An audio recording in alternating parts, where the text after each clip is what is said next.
لله رب العالمين والصلاة والسلام على سيدنا محمد صلى الله عليه وسلم وعلى آله وصحبه أجمعين. My dear beloved brothers and sisters, respected elders, those who are in person and the scores joining us virtually, Assalamu alaikum wa rahmatullahi wa barakatuh. Thank you very much for joining us for this important Hajj seminar. And what better way for us to begin than to begin with an open supplication for those of you who can join with me. Allahumma ameen. Allahumma anta salam wa minka salam tabarakta ya dhal jalali wal ikram. Wa barik ala sayyidina Muhammad sallallahu alayhi wa sallam ya rabbal alameen. Ya Allah taqabbal mimma سيتداول في هذا البرنامج يا رب العالمين خالصا لوجهك الكريم ولخدمة أمة نبي محمد صلى الله عليه وسلم. سبحان ربك رب العزة عما يصفون وسلام على المرسلين والحمد لله رب العالمين. My dear beloved brothers and sisters, I hope for those of you who are here in person, you're comfortable on your lazy boy. Because we're going to be here for a few hours. And for those who are at home, I hope you have grabbed enough coffee and everything else so you can join with us to learn about this important seminar that we'll be having. At this moment, we're going to kindly ask the chairman of the TARIC Islamic Center, Brother Farid Ali, to kindly welcome us to this program. Brother Farid.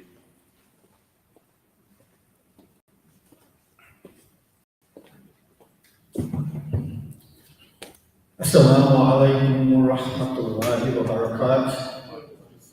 A'udhu billahi minash shaitanir rajeem. Bismillahir rahmanir rahim. Alhamdulillah.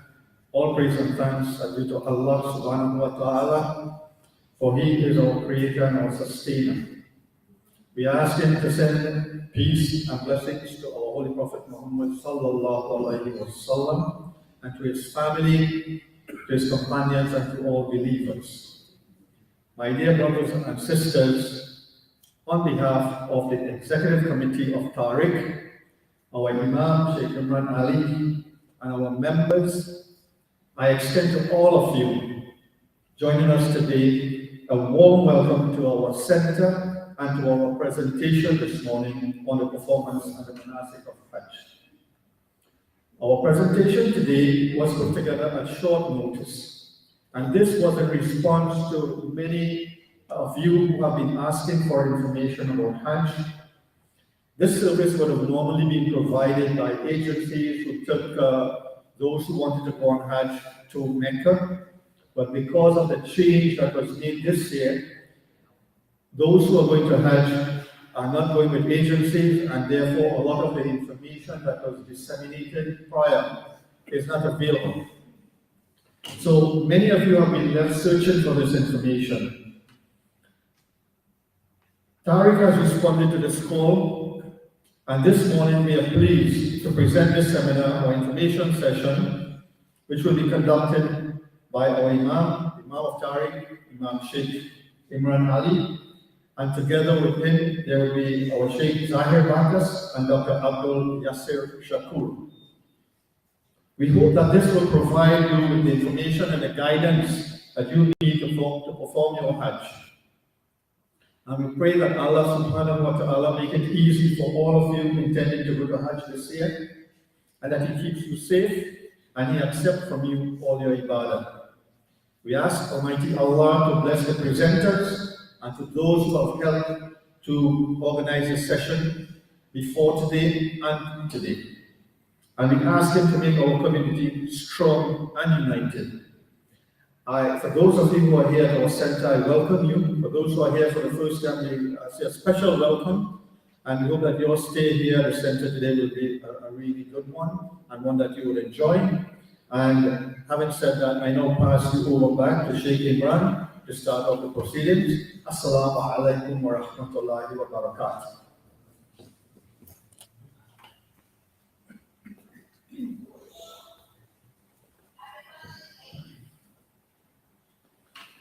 Jazakumullahu khairul jaza, Brother Fareed. Thank you very much for that warm welcome and for explaining the reason for our program today. And so I don't want to repeat that. However, there are a few things I'd like to highlight, which is why this is also so important. Since we, as Brother Fareed said, there is not agencies or groups taking the Hajj, we have responded to the call of helping in a way that can be a resource to everyone. And so what we're going to present today is perhaps not going to be everything you want to hear, and that's fine. Don't start getting worried. What we want to do is to provide you resources that anything you're worried about in continuing, the preparations, I would want you to know that you can call on myself, you can call on Sheikh Zahir, you can call on Dr. Shakur to help you with information. Along with the three of us, we have Brother Arif Asim, who is no stranger to the Holy Lands, who can also help with information. So that's what we want you to benefit as well from today.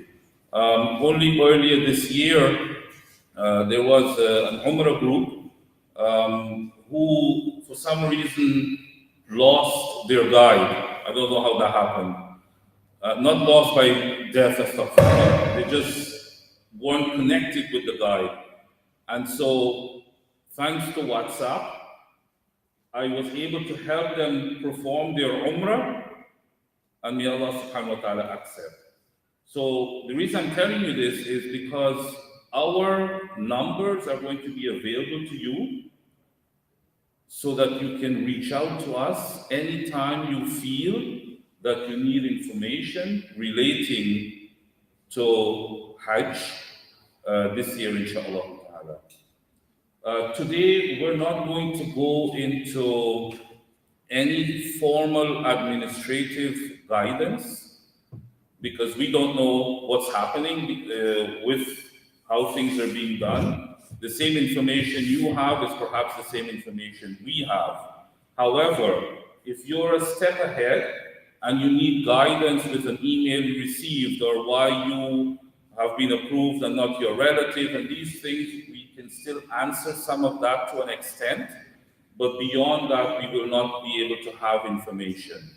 If you need information about flying and other things, please feel free to ask.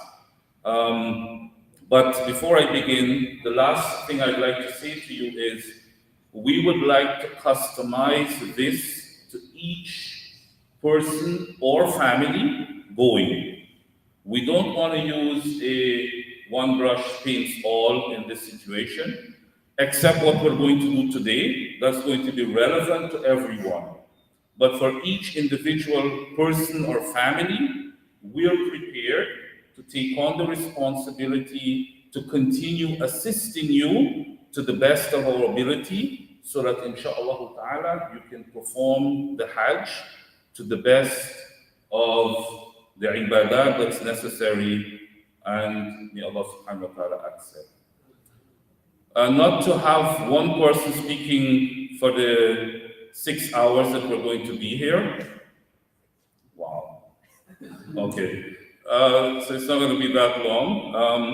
We've decided to put this together in such a way that I will do the Umrah. Sheikh Zahir will touch on the Hajj. And then we have Dr. Shakur, who will be here to talk about some medical requirements that some people would be able to benefit from, especially if we have medication and we need changes and so forth while we're there. Again, that's another resource that's going to be available because when you get there, there are times when you may need that. So again, please do not hesitate to take our numbers. We're not going to give you the number that we don't answer. You're going to be getting the ones that we're going to answer all the time. So please do do not leave without having contacts with us so that we can continue this journey, inshallah ta'ala. My dear brothers and sisters, as you prepare for the Hajj, in addition to the many things that you're already worried about, let me invite you to take a moment to step back and everything that has been happening, leave that between that and Allah subhanahu wa ta'ala.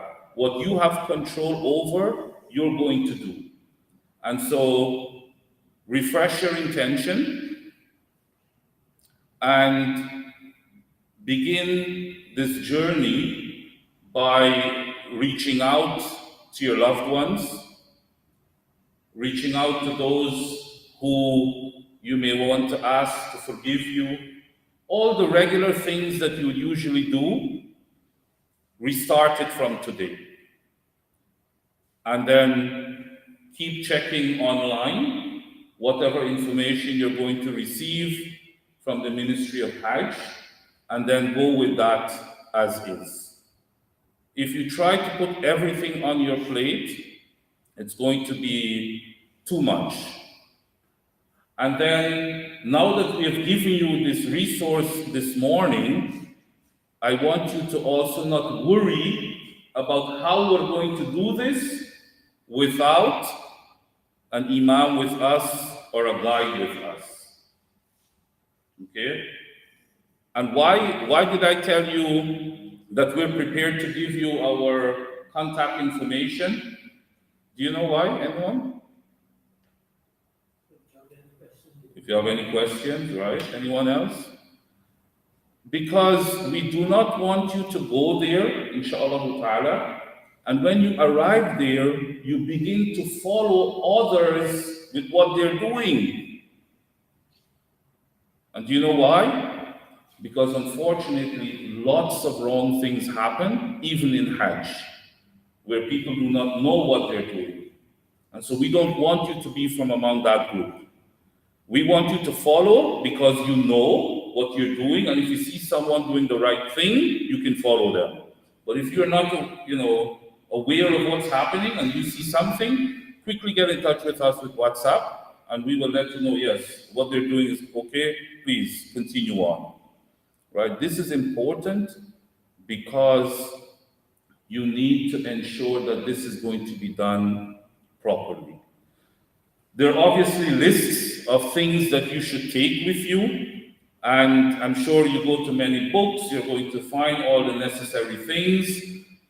Please use those. I don't want to take your time to go into the whole long list of things that you should ensure that you have with you.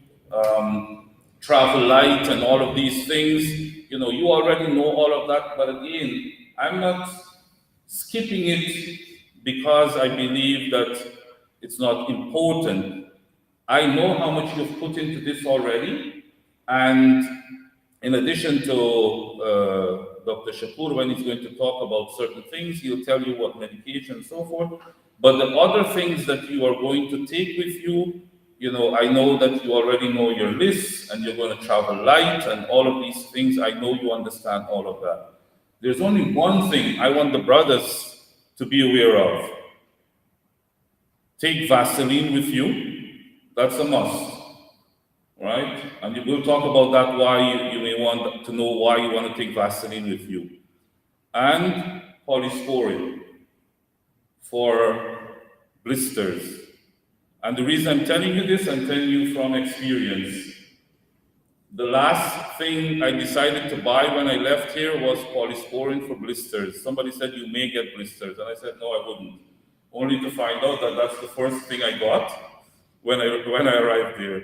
So, the amount of walking, and while we are all going to be prepared, those are two things I want to tell you must have. But the other things that you already have a list of, again, you can go through with us those lists. I'm going to...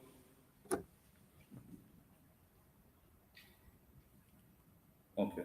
So, inshallah, I think all of you are going to go to perform Hajj al-Tamattu'. And in performing Hajj al-Tamattu', you're going to do the Umrah first, after which you're going to be able to be out of Ihram, which we'll talk about, and then wait for the Hajj. So I'm going to talk about the Umrah, and after that, Sheikh Zahir is going to talk about the Hajj. The Umrah in the, sorry, do you want to take off this light so maybe they can see? I don't know online how it's going to work. Okay. So in the Arabic language, the word Umrah is derived from al-i'timar, which means a visit. However, in the context for our presentation today, it means completing the compulsory pillars of Umrah. And Umrah, as you know, can be performed along with Hajj or other times.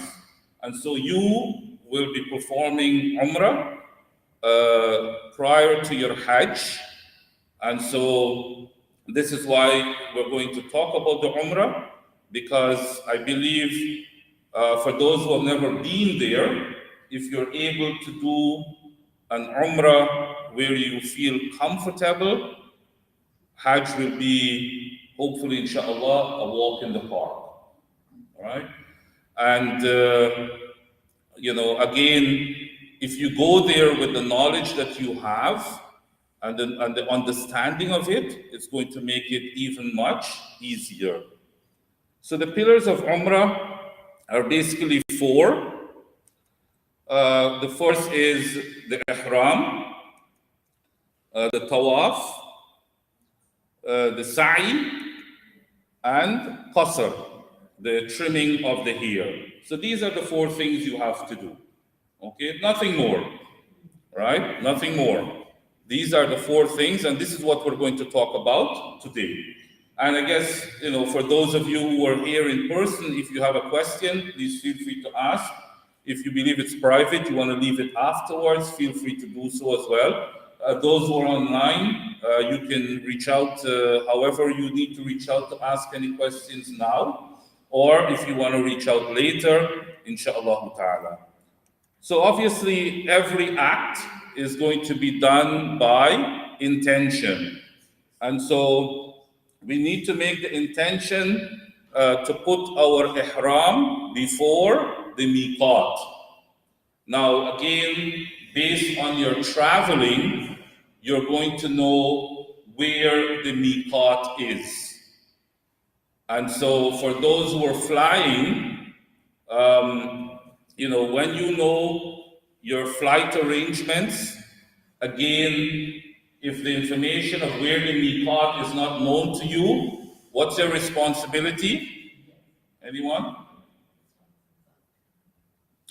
If when you get the flight arrangements and you don't know where the miqat is, what's your responsibility, please? Enter the airline before the flight starts.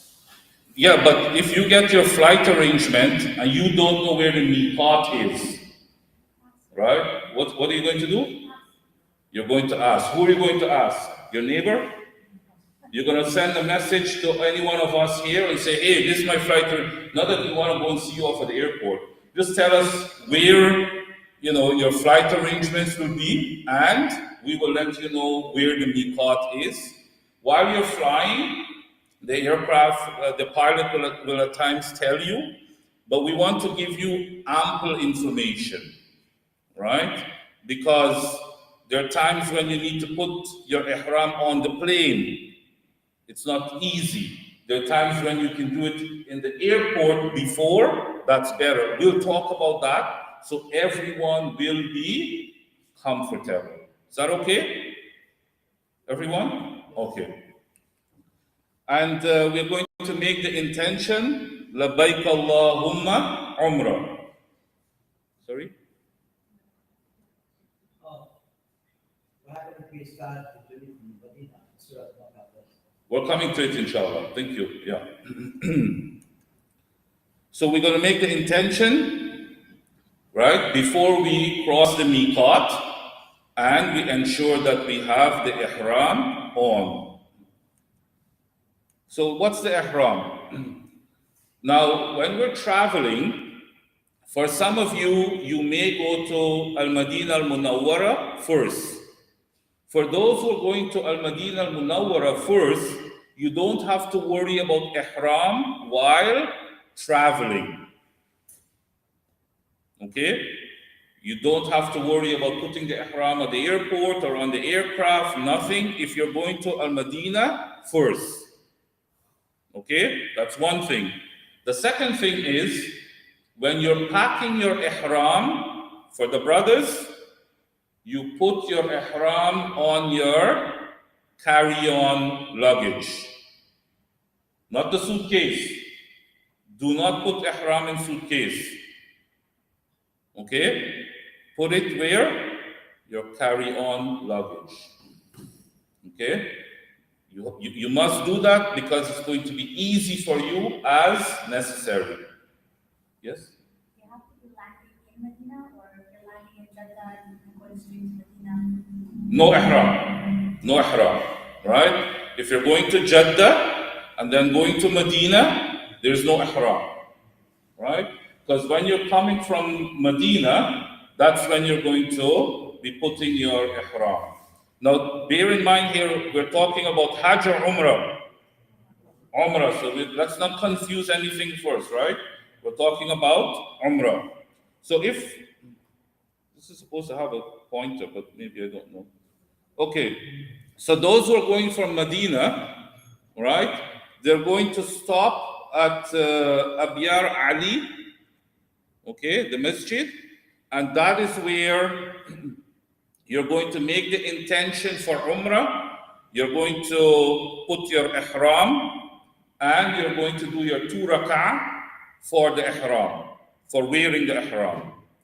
Now, many people do not actually put the ihram here, right? Some people do, but for you, it may be best for you to dress in the ihram at the hotel. Okay, you dress in the ihram at the hotel, you go onto the bus will take you here, right?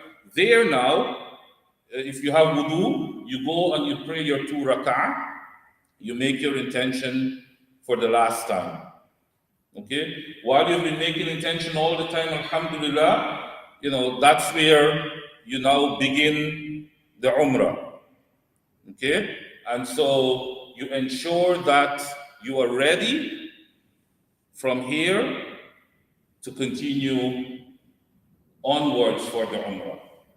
Yes, sir. Can you do the 2 nafal at the hotel? You can do it there as well, but this is the miqat, right? So even if you do anything in the hotel, symbolically, you want to get off and come in here. Because it's a masjid. You pray 2 rak'ah in the masjid, mashallah, look at the blessings, right? So you can do all of that, but one of the reasons why we suggest doing the ihram in the hotel is because of the convenience. Here, you don't get that convenience sometimes. So if you dress properly in the ihram, right, and let's say you're worried you sleep away, which is not probably going to happen.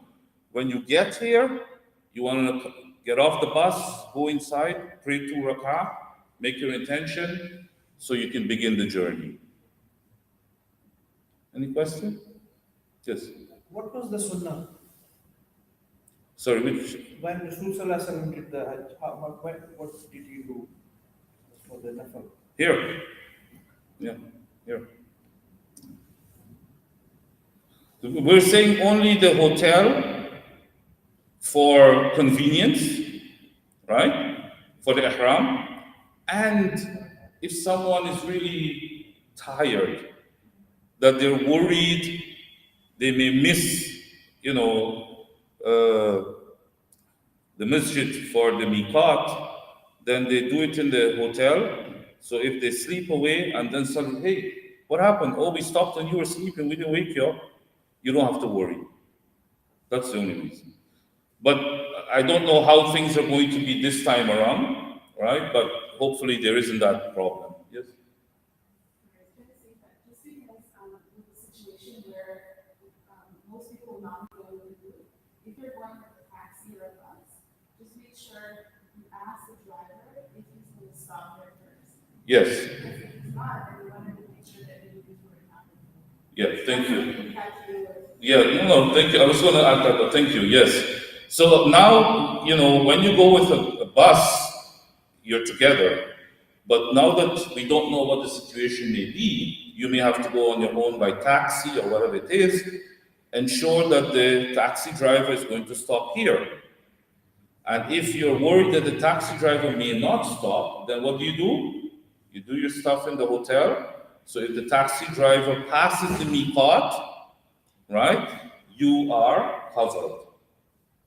Is that clear? Thank you. So the ihram, a male must wear his ihram before crossing the miqat by wearing 2 pieces of fabric. And the upper part of the ihram is called the rida, and the lower part is called the izar, right? So this is what the ihram looks like. The upper part, the rida, and the bottom part is the izar, and then you have the ni'al, which is the slippers, the sandals, right? If you are able, this is the best thing to wear, right? If you are not comfortable wearing it, try to get one, start practicing in the house, right? Because it's the best thing to wear based on what is required, so certain parts of the feet wouldn't be covered, right? You don't want certain parts to be covered. When you wear this, it takes that into consideration immediately. Now, for the brothers, these things are prohibited. That is to wear stitched clothing, including undergarments. So for the brothers, when you go into the ihram, right, there is no stitched clothing anymore, right? Only the 2 pieces of cloth. There are times when you may need a belt, okay? They have special ihram belt that you can buy here to take with you, again, depending on where you're going to wear your ihram. If you're going to wear your ihram in Medina and you don't have the belt, then you can buy in Medina, right? But if you want to avoid having to spend money because you may not have exchange or whatever, you can buy one from here, okay? The belt can help for many reasons. Obviously, it's going to hold up the ihram, right? But there's some belts that will have pockets that you can put any valuable that you may have inside while you're performing the Umrah. You do not cover the head and face, and to wear the footwear that covers the forefoot and the ankles, that's prohibited. So these 3 things will be prohibited for the brothers while you are in ihram. Any questions? Okay. There is no specific clothing designated for the sisters for ihram. They only have to conform with the Islamic dress code. So whatever they're dressed in, before they cross the miqat, they're going to make their intention dressed as they are, right? There are times when they may not have a chance to get a change of clothing, so it's best that you get whatever you're comfortable wearing to perform the Umrah, right? Because you don't know when you arrive in Mecca, what's the situation. And so if you have to go to perform the Umrah immediately, then you are dressed appropriately. Okay?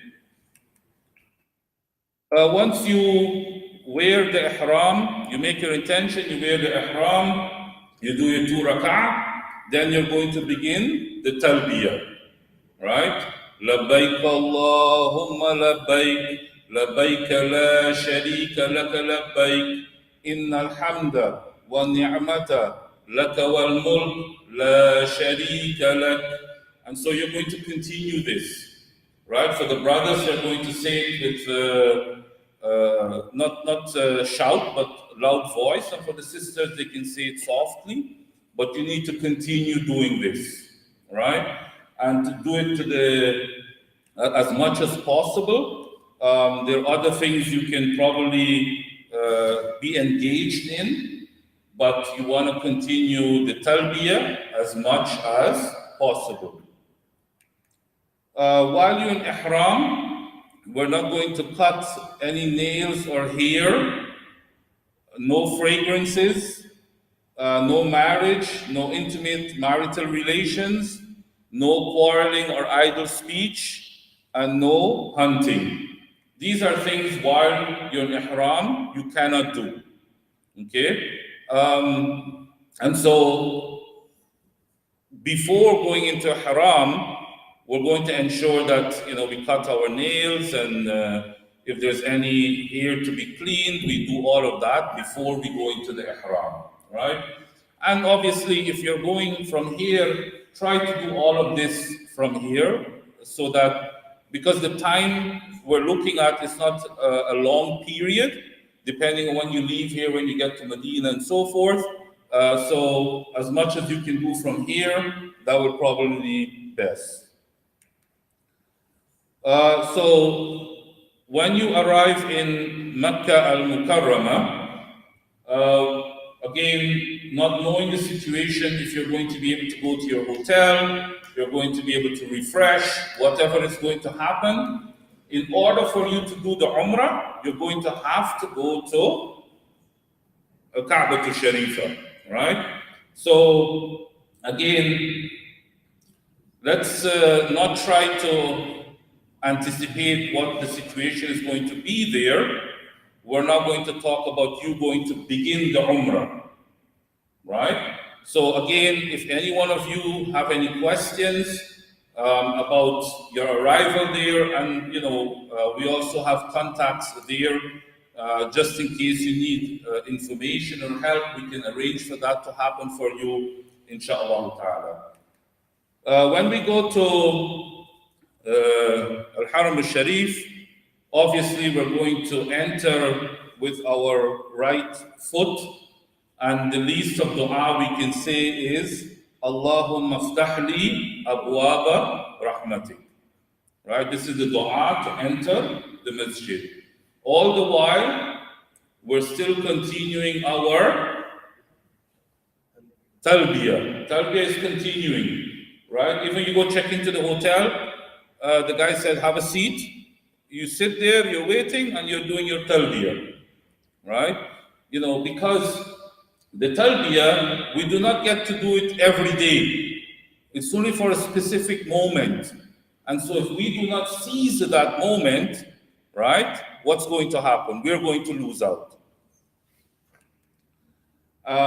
When we get to Al-Haram al-Sharif and we enter, right, we are going to have to stop the talbiyah. Stopping the talbiyah would mean, when you're going to go into the masjid itself, because they have from where you are at the hotel, all of the around the Haram al-Sharif, you can pray. But when you're going to enter the main building, that's where you're going to stop the talbiyah. So on the courtyard, as you're walking towards the Haram al-Sharif, you can still continue saying your talbiyah until you're going to enter where the guards are. That's when you're going to stop your talbiyah. There's even opinions that until you see the Kaaba to Sharifa, you can still continue your talbiyah. But in this case, just so that you're not confused, when you enter Al-Haram al-Sharif, you can stop the talbiyah. This is what the Kaaba to Sharifa looks like, and I'm sure all of you are quite aware based on the knowledge you have and the pictures and everything. So I'm not going to go into the details of it, but we're going to go into the second fard of the Umrah. We already completed the Ihram. Now we're going to go into the Tawaf, right? For the Tawaf, we have to prepare ourselves. And so for the brothers, you're going to prepare yourselves looking like this. What that means is your right shoulder is going to be uncovered, okay?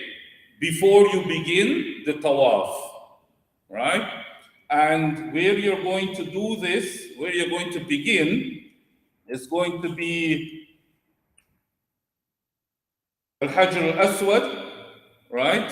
Where if you can't see it because of the crowds, there's going to be a green light that is going to help you to know which direction is Al-Hajj al-Aswad. And that's where you're going to begin your Tawaf. And the Tawaf would mean that you're going to go around Al-Kaaba to Sharifa 7 times. Okay? And how you're going to do that is what we're going to talk about now, inshallah. So when you stand at Al-Hajj al-Aswad and you face it, you're going to make your intention to perform the Tawaf. And you're going to say, Allahumma inni uridu tawaf al-umrah fayassirhu li wa taqabbalhu minni. And this you can say in Arabic or you can say in any language you know best. And again, if anyone is not familiar or you need to practice and you need help, please reach out. We're going to help you again, each person if that's necessary or as a group, so we can do this. And then after the intention, we're going to stand there, and obviously because of the crowd, you're not going to be able to touch the black stone or kiss or anything. So from far, you're going to raise your hand, your right hand, towards Al-Hajj al-Aswad, and you're going to say, Bismillah, Wallahu Akbar. And then you're going to begin your Tawaf. During the Tawaf, there is no specific supplication to make, but the least you can do is glorify Allah subhanahu wa ta'ala. And in glorifying Him, you can say Subhanallah, Walhamdulillah, wa la ilaha illallah, Wallahu Akbar, wa la hawla, wa la quwwata illa billah. Like I said, there is no specific supplication, but to keep you engaged, you can say this. In addition to that, make use of the time of the Tawaf to make dua to Allah subhanahu wa ta'ala. So now that you're going to do this 7 times, you have 7 opportunities to do what? To make supplications for different areas of your life. First supplication about family. Second supplication about wealth. Third supplication about those who ask you to make supplication for them. Fourth tawaf, another supplication for something. Make use of it so that when you finish, you would have said all the supplications that you wanted to say, and hopefully Allah subhanahu wa ta'ala accept. While we're doing the tawaf, there's going to be the Rukn al-Yamani, where you're going to see there's one corner of the Kaaba to Sharifa that has a design. That's the Rukn that comes before the Hajj al-Aswad. Between that area, you're going to say this dua, رَبَّنَا آتِنَا فِي الدُّنْيا حَسَنَةً وَفِي الْآخِرَةِ حَسَنَةً وَقِنَا عَذَابَ النَّارِ. Right? So that dua you're going to say between Al-Rukn al-Yamani and Al-Hajj al-Aswad. When you get to Al-Hajj al-Aswad, you're going to raise your right hand, right? And you're going to say, Allahu Akbar. Okay? So you start, you go around, you come to Rukn al-Yamani, رَبَّنَا آتِنَا فِي الدُّنْيا حَسَنَةً وَفِي الْآخِرَةِ حَسَنَةً وَقِنَا عَذَابَ النَّارِ. You get to Hajj al-Aswad, you raise your hand, Allahu Akbar. You have completed 1 tawaf, right? And then you do the second. Try to have a way of knowing how you're doing it so you don't miscount, right? So you can have beads to ensure that you finish the 7.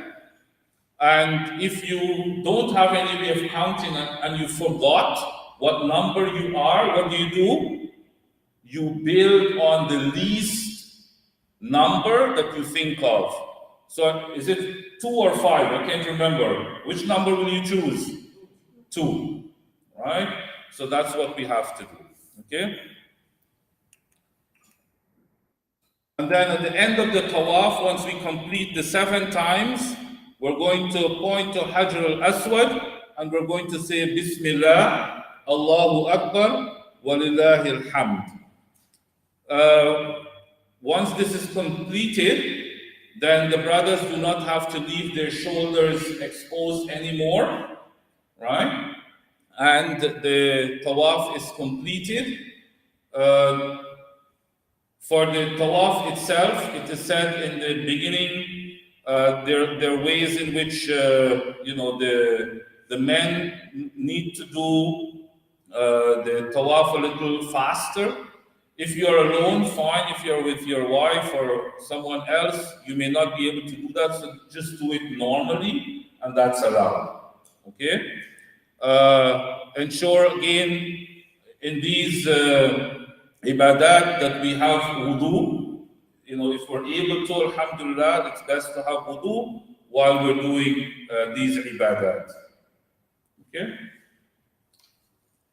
After the tawaf, we're going to go to Maqam Ibrahim alayhi salam, and we're going to perform 2 rak'ah. If we're able to say this before we begin, in Surah Al-Baqarah, ayah number 125, then inshallah we can say this before we begin, but it's not necessary, it's not important. Some people may choose to do so. And Maqam Ibrahim alayhi salam, when we are praying, we're trying to pray behind, but then depending on the crowd, we may not sometimes get to go immediately behind, that's fine, but we want to ensure that we can pray the 2 rak'ah.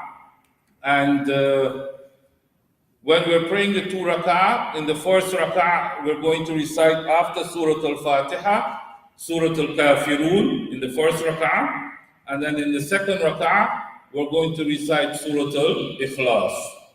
Right? So these 2 rak'ah is done behind Maqam Ibrahim alayhi salam.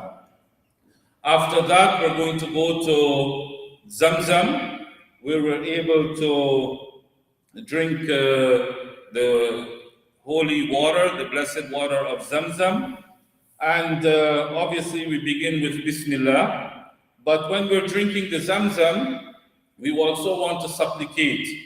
And the best supplication we can use is Allahumma inni as'aluka ilman nafi'an wa rizqan wasi'an wa shifa'an min kulli da'. And when we're drinking the Zamzam, it's not gulping.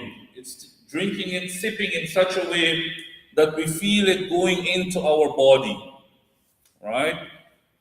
Because it's unique. And it is reported that whatever purpose we drink Zamzam for, that is what is going to help us with. And so it's not, a quick drink, even though we're going to be thirsty. It's going to be one where we're going to really enjoy, the taste of the Zamzam in our mouth, and then as it goes into our bodies. After the Zamzam, we go to the Sa'i. And the Sa'i, we're going to begin at the mountain of Safa, and we're going to make our way to Marwa. And for the Sa'i, we're going to do 7 times, beginning at Safa, ending at Marwa, that's 1. And then coming back from Marwa to Safa, it's going to be 2. Then going back 3, coming back 4, going 5, coming back 6, and ending where? Marwa, right? So that's how we're going to do the Sa'i. For the Sa'i, we're going to make the intention, and we're going to go to, as high as possible where the mountain is, and we're going to make the intention, Allahumma inni uridu sa'ya bayna Safa wal Marwa, fayassirhu li wa taqabbalhu minni. After which, we can then recite the verse of the Quran, at least inna safa wal marwata min sha'airillah. That's the least we can say. And then we're going to say abda'u bima bada Allahu bi. That we're going to begin with that which Allah subhanahu wa ta'ala has begun with. And then we're going to go into the sa'i. We can also make this dua. Alhamdulillah wa la ilaha illallah wallahu akbar. La ilaha illallah wahdahu la sharika lah. Lahul mulk wa lahul hamd yuhyi wa yumeet wa huwa ala kulli shay'in qadir. La ilaha illallah wahda sadaqa wa'ada wa nasara 'abda wa hazama al-ahzaba wahda. This is a dua we can say before we start. And every time we reach to one end, we're going to make this dua. At times we make it once, at times we can make it 3 times, depending on your comfort. But since there's not much more to do, if you want to do it 3 times, may Allah subhanahu wa ta'ala accept. Again, between the Safa and Marwa, there's no specific supplication, but again, we can say this tasbih, and we can make supplications on our own. For the sa'i, there's going to be an area that has the green markings, the fluorescent green lights. This is where the brothers are going to have to run briskly or go to a quicker pace. And so if you happen to be with spouse or daughter or mom, for the brothers, you don't run away from them. You run over the piece and then you try to wait until they get there, and then you continue together, inshallah ta'ala. Okay, yes? When you're making your du'as, there are ones that you read them. You can read them if you haven't memorized them. Yeah, you can read them if you haven't memorized them. And while you're saying those supplications at the mountain, you try to face the Kaaba to Sharifa, right? So that at least you know where you're facing, what you're saying. Yes? Sorry, going back, when you're doing the tawaf, you need to have wudu. Yeah. So if you stop in the middle, If you stop where? you break your wudu, you have to leave because you don't start over, or start from where you stop. No, you have to restart. Restart. Yeah. There can be, again, there are opinions where you can go do the wudu and then continue. If it's for ease, I wouldn't say don't do it. But if you would like to go with the opinion of restarting, that's allowed. So that's the beauty about the fiqh, their opinions based on situations, especially someone who's elderly.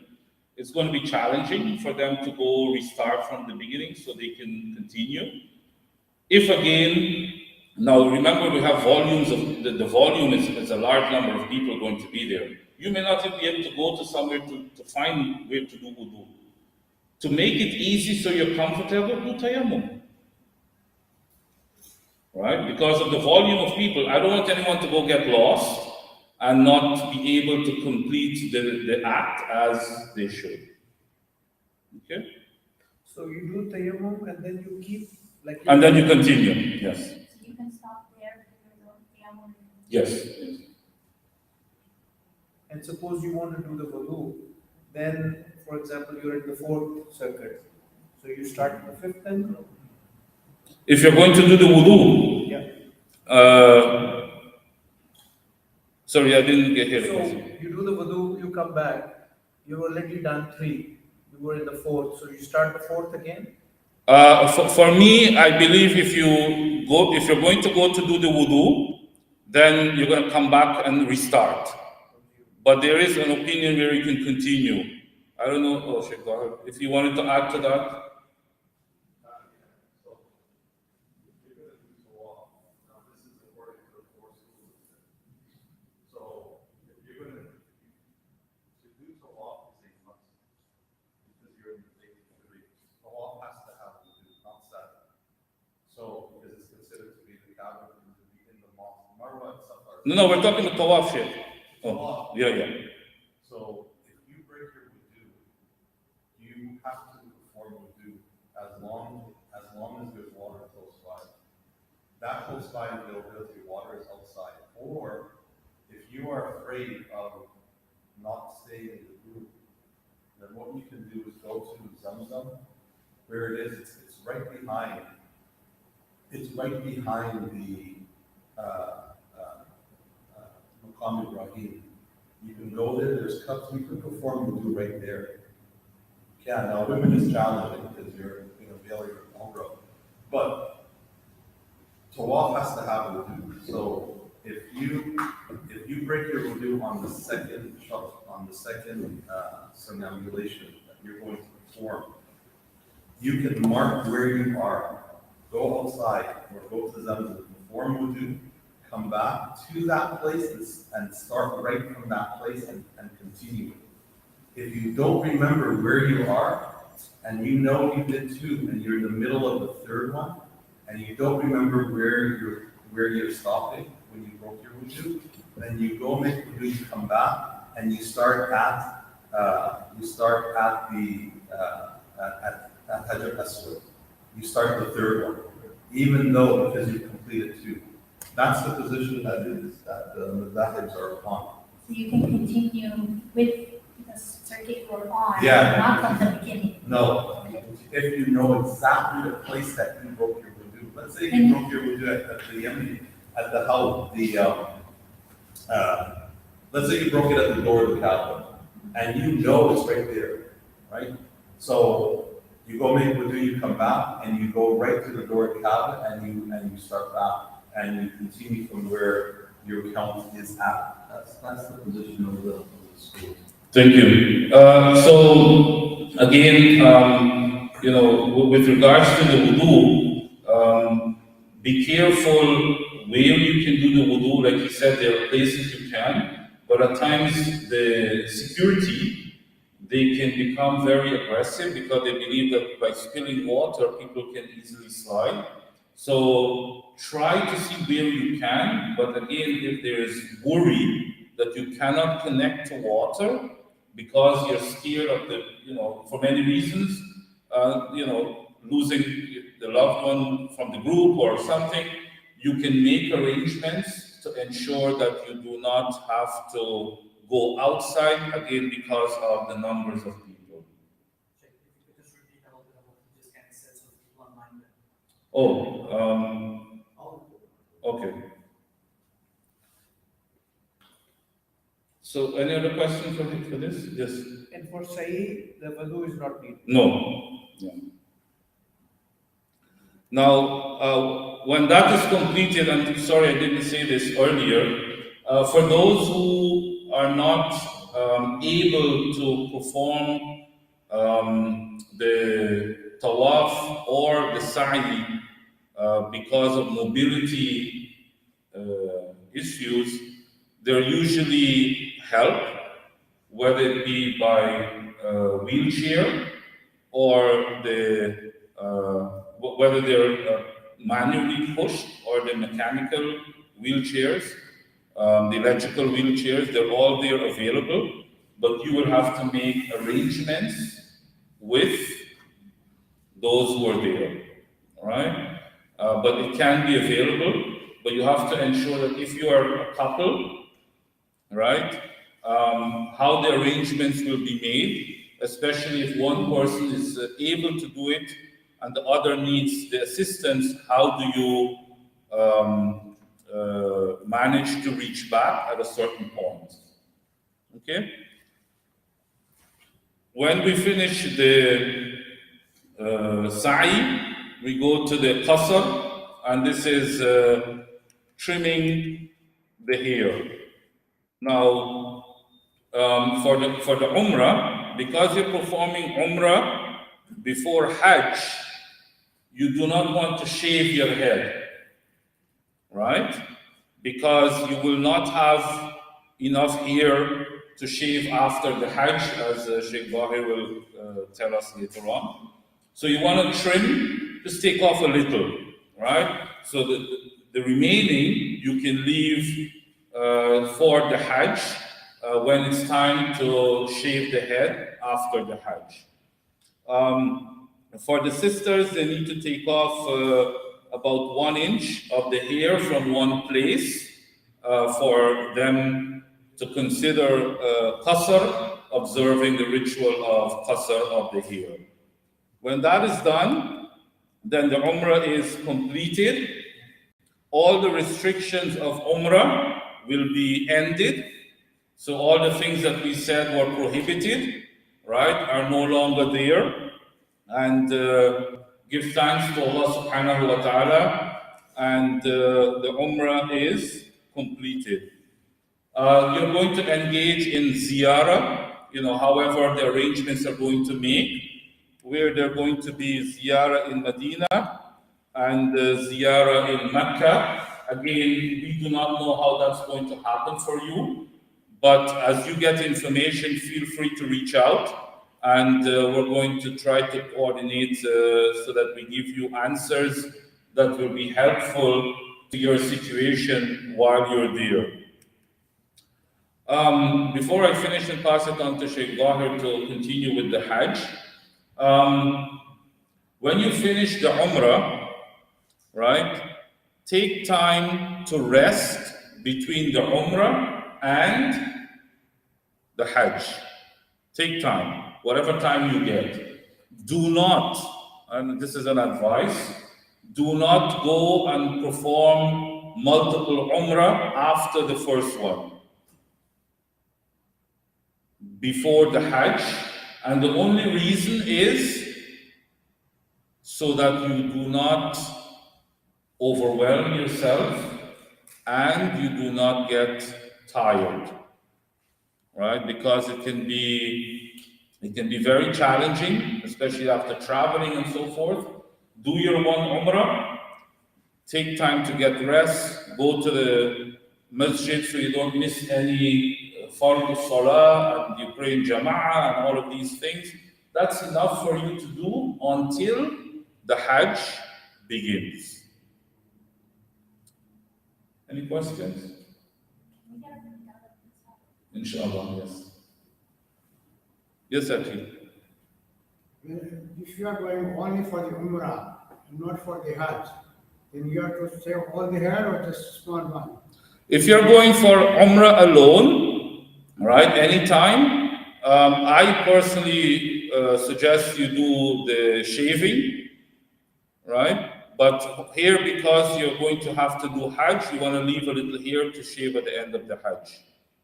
And can you do the Umrah for your relative or parent? Yes, you can do Umrah on behalf of families. Ziyarah is not part of anything. No, ziyarah is not part of the Umrah, it's not part of the Hajj. This is additional that will be arranged so that you can go to some of the sacred places, both in Mecca and Medina. Okay? Jazakumullahu khaira. I'm still here if you have any questions, but I think at this time I'm going to introduce our Sheikh Zahir Bacchus, the Imam of Jamiatul Ansar in Brampton. Sheikh Zahir is no stranger to us here at the masjid.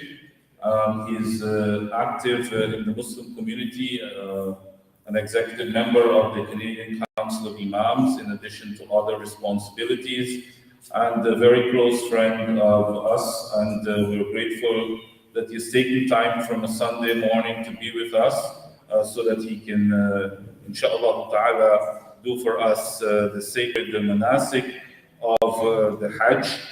If anyone would like to take a minute just for a washroom break and come back, and then Sheikh Zahir will begin, inshallah ta'ala.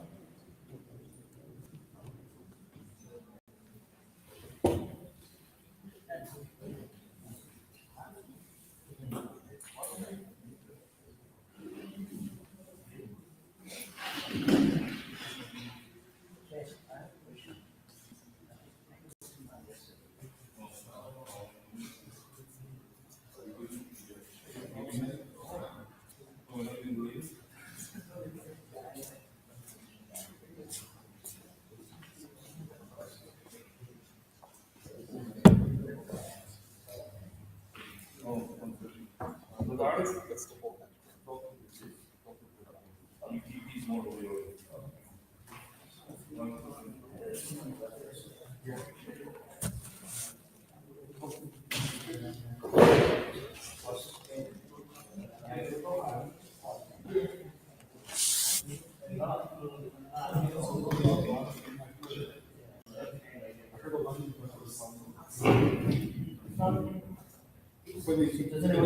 The next day.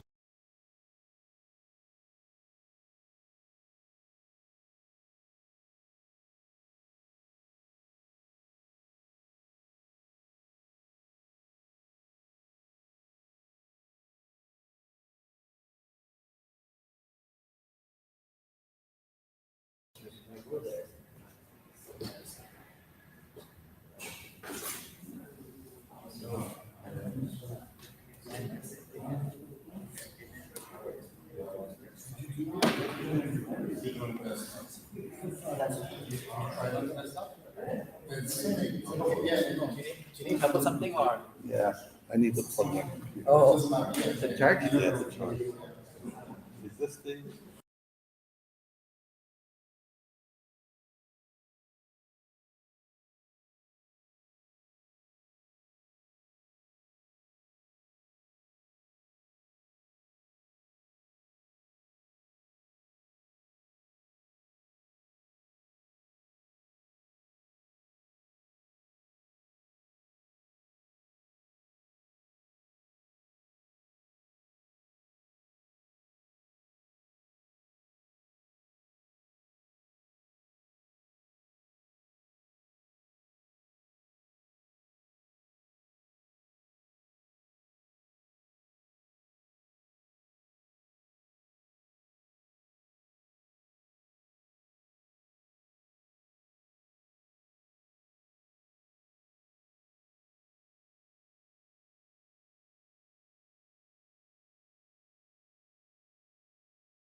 Just before you leave today, please make sure that Sister Shazida, is in the left corner, the corner over there, that she has your name and your email address. All of the slide presentations will be made available to everybody that's here, and also online, that we have your email registered, and it's also recorded on YouTube so that you can play it back in case there's anything you missed from the presentation. I'll turn it over to Sheikh Zahir. بسم الله الرحمن الرحيم والحمد لله رب العالمين وصلى الله على سيدنا محمد وعلى آله وصحبه وسلم. اللهم علمنا ما ينفعنا وانفعنا بما علمتنا وزدنا يا مولانا من فضلك وصلى الله على سيدنا محمد وعلى اله وصحبه وسلم. Assalamu alaikum. Alhamdulillah, Allah subhanahu wa ta'ala has blessed everyone here, alhamdulillah, and those who are online with the invitation of going to Hajj. Alhamdulillah. It is a tremendous blessing of Allah subhanahu wa ta'ala when He extends that invitation and calls upon you and puts that intention or that desire in one's heart to not only go to perform Hajj, but also to do the lessons that are required, or to gain knowledge of what is required in order to perform it correctly, and to perform it in the best of manners, so that you don't regret anything. Obviously, learning about Hajj and the manasik and the rules of Hajj is for things that we have to do every day. There are fard ayn, and then there's fard kifaya. Learning about Hajj is a fard kifaya, the rules of Hajj, until when? When one is ready to go to Hajj, and one has a ticket and the visa in your passport. Then it becomes fard ayn upon you to learn the rules of Hajj, so that you can perform it correctly, or that you can correct things that may not go as planned.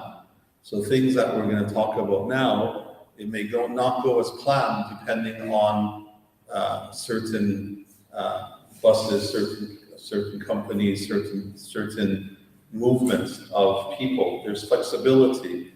My presentation is built upon the opinions of the four madhabs. That's my presentation.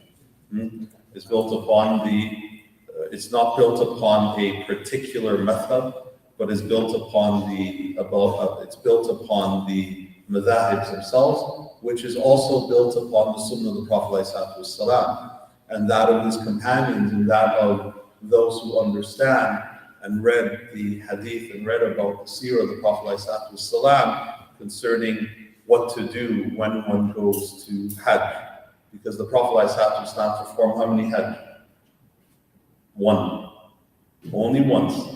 The Prophet ﷺ. So someone may ask, if the Prophet ﷺ performed one Hajj, why is there different opinions about things?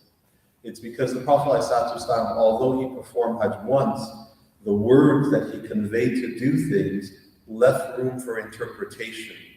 So there's interpretation that is needed about when, about times and limits and so on and so forth. And in Hajj, there's rituals and then there's times. Just like Salah.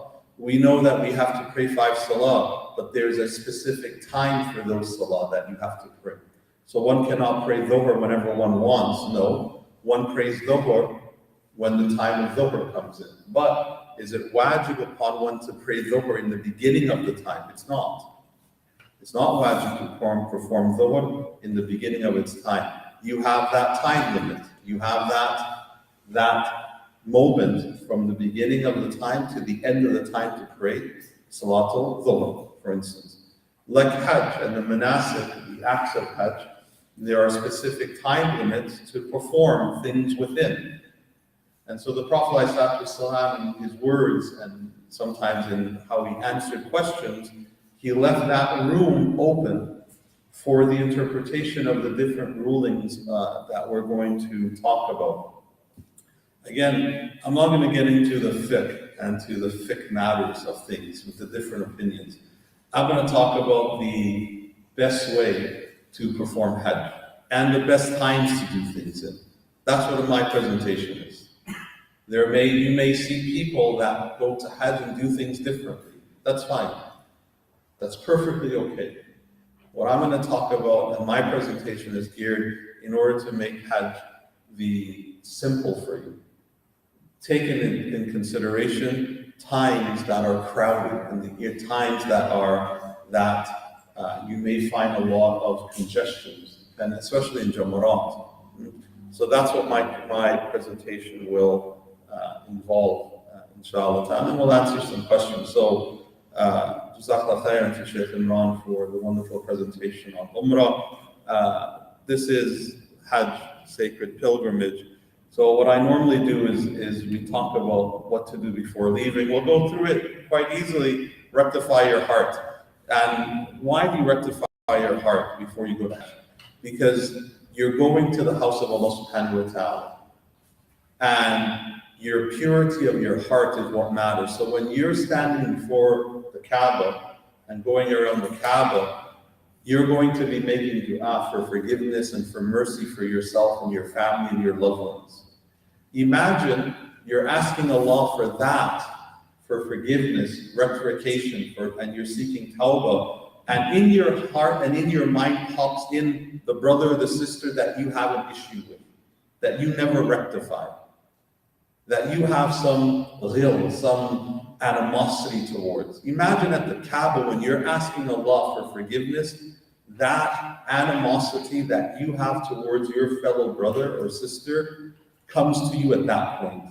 So you want to rectify your heart before you go to Hajj. And the way you rectify it is you rectify that if there's any relationship that has soured or broken, that all you have to do is call, or all you have to do is shoot a text or an email and say, you know what? Please forgive me, or I forgive you, or whatnot. We are brothers, we're sisters. My heart is clean of you. And that's it. You rectify your heart, because that is the sunnah of the Prophet ﷺ. Sunnah of the Prophet ﷺ is to rectify matters of the heart. And so that's what you want to do. You want to increase your ibadah. You want to start to continue to thank Allah subhanahu wa ta'ala for inviting you to go to Hajj. Increase your dua. You want to start walking more every day. From the time that you know you're going to go to Hajj to when you leave, you want to actually start walking, because Hajj involves a lot of walking. There's a lot of walking, so you want to do it now. That's what you want to do. You want to make a list of du'as that people will ask you about. People are going to ask to make dua. Please make dua for this. Please make dua for that. Write them down. Because if you accept to make dua for someone, if you accept it, then you should write it down so that you can actually make it for them. Because then it becomes an amanah if you accept it. If you accept to make dua for someone, it becomes a trust. And so you want to fulfill that trust. So you want to make dua and write it down. Then you want to learn about it, what to do while you're there. First of all, keep your gaze down while you're there. From the material things, there's lots of things in Hajj. And when you walk in the stores and the hotels and so on and so forth, you keep your gaze down, increase your du'as, put salawat on your tongues, pray salah in the holy precincts. For those who are able, pray all of your salah in the holy precinct. That's why you're there. You went there for the sake of Allah subhanahu wa ta'ala. So you want to make all of your salah either in the mosque, in the prophetic mosque in Medina, or in the Kaaba. That's where you want to pray your salah. Two things that you don't want to do when you're there. You don't want to complain. There's lots of things that may go wrong. Some things may go wrong. Some things you're not expecting. Don't complain. Why? Because you're there for the sake of Allah. And sometimes the most difficult of things is what will gain you the best when you're at Hajj. Because coupled with patience. When you go through tribulation or a trial or a test, that's when you will get the most out of your Hajj. Because Allah subhanahu wa ta'ala loves the ones who are patient. And those are in the Quran. Be content with what Allah has given one. Help others by giving what you love the most, which is in the Quran. لَن تَنَالُوا الْبِرَّ حَتَّى تُنْفِقُوا مِمَّا تُحِبُّونَ, Allah subhanahu wa ta'ala says in the Quran. So you want to give. There's lots of poor people that are there. The other thing about helping others is that you want to be a person who is not only focused on doing ibadah, personal ibadah, but you also want to be a person whose ibadah extends to other people. And that means that you are giving in nature to people. That you're giving and you're helping in nature. The tendency when you go to Hajj is that you're hurrying about yourself. You want to get on first to the bus, you want to do this, you want to do that. One of the best things to do, especially if you have that capacity and health and strength, that you give others that laxity, you help the elders, you help people who are less fortunate and so on and so forth. Those are the best lessons and the best things to gain blessings from Hajj. You want to eat modestly. Now, most of the packages that you're going to go on, there's lavish buffets and so on and so forth. I will say this right now and then I'll say at the end. If you line up, if you eat a lot of buffet, guess what you'll have to use a lot? The washroom.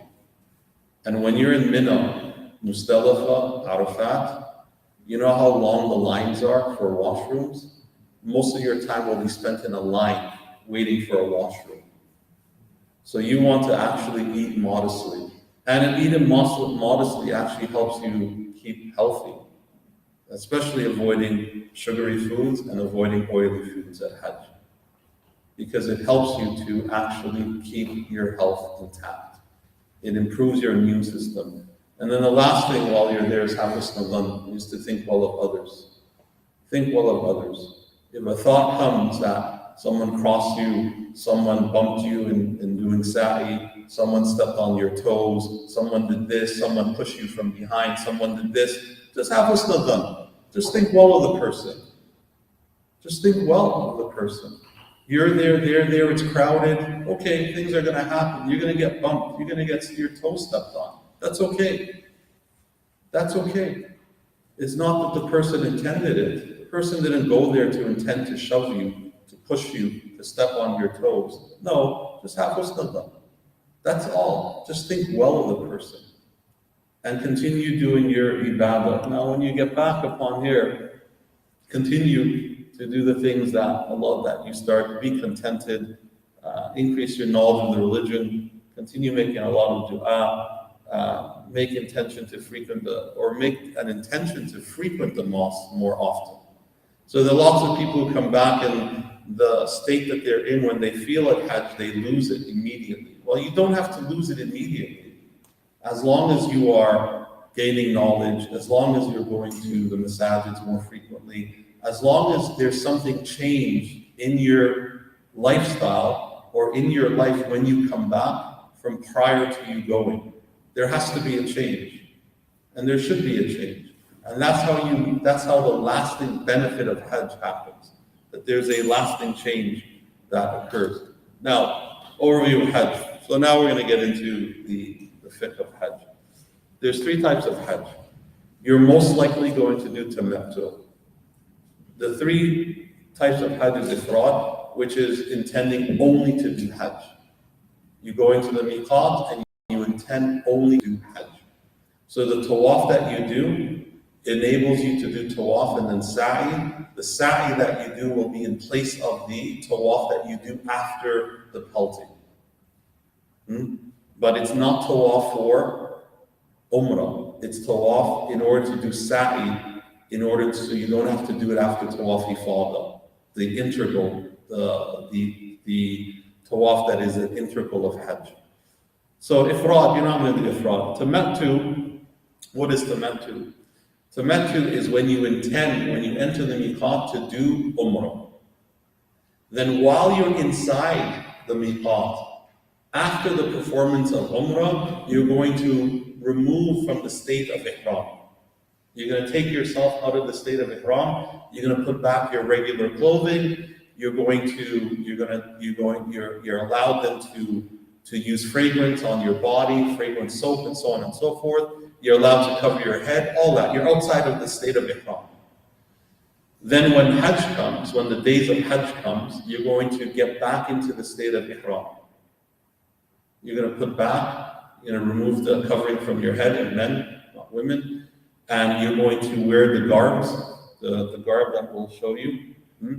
You're going to wear your slippers and so on. You're in the state of Ihram for Hajj, and you're going to make the intention for Hajj. That is tamattu. You did Hajj, you did Umrah, then within the miqat, within the precincts, you're going to make the intention for Hajj. That tamattu, you have to perform a dam. You have to sacrifice an animal. Anyone who's intending to do tamattu, who's intended to tamattu? Everyone here, right? You have to do a sacrifice of an animal. Have to. For tamattu. And why? Because you have now gone back into the state of ihram while in the miqat. While in the miqat. A dam is necessary for you to do. You have to sacrifice an animal. Qiran, you have to. Is a wajib. After the Umrah, you have Yeah. Okay, so No, you do it after Hajj. You do it on the 10th. What happens for those who want to do the dam, you can go to I don't know if online, do you know if online, if you can pay for a dam right away when you apply? There should be an online program through that ministry that will allow you to pray for one, yeah. For this, yeah. It's part of the package, yeah, because you're going to tamattu. It's mostly part of the packages, yeah. So this is something new, I think. So this sacrifice is not the sacrifice of following the tradition of Hazrat Ibrahim. It's not Eid al-Adha sacrifice, no. This sacrifice is for tamattu, because you've taken on ihram, the state of ihram, and the intention of the Hajj while in the miqat. As a foreigner, not as a Meccan. You're not a Meccan. You're a foreigner. And so because you've taken on the ihram in the state of ihram and made the intent of Hajj in the miqat, you have to do a sacrifice. So, but why is the timing of this sacrifice on the 10th? Can't we do it earlier? It's done on the 10th. That sacrifice for tamattu is done on the 10th, following the sunnah of the Prophet ﷺ, right? And why is it done on the 10th? Because then it helps to remove your state of ihram. I'll explain it. Inshallah. Yeah. If you do that sacrifice, you still have to do one for Eid al-Adha? For those who are at Hajj, you are not required to do a sacrifice for Eid al-Adha because you're a traveler. You're a traveler. So you don't have to do a sacrifice for Eid al-Adha. But if you do, it's not There's not an issue with it, no, not at all. Which one is included in our package? This one, This one is included? yeah, the one that is necessary. Can we do it back home? Like, Yeah, you can. okay, so The Eid al-Adha sacrifice for shukr this sacrifice is for rectification of a wrong. What wrong? The sunnah of tamattu. The sacrifice for Eid al-Adha is for shukr to Allah subhanahu wa ta'ala. There's a difference. There's the two differences of them. this is the Right. one I included. This is the wajib. The ones that you pay for in the packages is the wajib. It's not Eid al-Adha for shukr. No, it's not. It's the wajib. So, and Qiran is like tamattu. The third type of Hajj is Qiran. This is where you intend to do Hajj, Umrah and Hajj together. So when you finish Umrah, you actually do not take off the state of Ihram. You stay in the state of Ihram. It's hard because you may have days in between doing Umrah and then starting the Hajj intervals. To stay in the state of Ihram is very hard. There are very few people do Qiran. Very few. Very few people do Qiran. So most people do Tamattu. Okay? So now, a successful Hajj is what? Niyyah. You have to have a niyyah. Right? So, Allahumma inni uridu Hajj fayassirhu li wa taqabbal minha or wa taqabbal minni. So that's Allah labbaik Allahumma labbaik. So the niyyah is necessary for Hajj. You have to have the niyyah while you get into the state of ihram for Hajj. Ihram, being in the state of ihram, is necessary. You have to be. You have to be in the state of ihram. Ihram is a state. It's the state that you go into. That state then has intervals. For men, not covering the head, wearing non-stitched clothing, uncovering the ankles and the forefoot, not using perfume, not using oil on the body, not covering the face. All those things are for someone who is in state of ritual consecration, in the state of ihram. You understand? These clothing that men wear are called ihram, but they're ihram garments. But ihram is a state that you go into. And there's certain things that are forbidden and certain things that you have to do. So you have to be in a state of ihram. Third integral of Hajj is Arafat. The Prophet ﷺ said, Al-Hajju Arafat. Hajj is Arafat. If you intend Hajj and you go into the state of ihram and you do not perform Arafat, you have not completed Hajj. There's no makeup for Arafat. If someone misses Arafat, and what does it mean Arafat? You have to spend one moment in the plains of Arafat on the 9th day of Dhul Hijjah between the time of Dhuhr and Maghrib. One moment. And that moment that you spend doesn't have to be conscious. You don't have to be conscious. You don't have to be conscious. You have to be your body has to be present in Arafat, on the plains of Arafat, between Dhuhr on the 9th of Dhul Hijjah and Maghrib. That's Arafat. Al-Hajj Arafat. Hajj is Arafat, the Prophet ﷺ said. There's no them for it. If you make the intention and go in the state of ihram, and for whatever reason you miss Arafat, you have to go back the following year and do Hajj. It's a wajib upon you. And you stay in the state of ihram. You're in the state of ihram. Yeah, there's no makeup for missing Arafat. You understand? Absolutely. It's an integral of Hajj there's no makeup. There's no depth for it. You understand? So there are people who get sick. I've seen this. And you'll see it. There are people who get sick and they end up in the hospital in Mecca. You know what they do? If they're able, they take them by ambulance to Arafat. They take them to the ambulance between Dhuhr and Maghrib, and then they drive them back so that they're out of the state of ihram and they complete their Hajj. Because everything else can be made up by them. Everything else can be made up by sacrifice of an animal, except Arafat. Okay, so Arafat is a must. Tawaf Ifada. Tawaf Ifada is a rukn of Hajj. And Tawaf Ifada is what you do after you pelt on the 10th. On the 10th day, we'll talk about the days, right? We'll talk about Tawaf Ifada too. Sa'i, but if you do Umrah, once you do Umrah for Tamattu, and the Sa'i that you do will count towards the Sa'i that you do for Tawaf Ifada, you don't have to repeat it.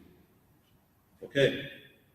You don't have to repeat the Sa'i because you've done it for Umrah. And so the Tawaf Ifada, you just do Tawaf and you're done.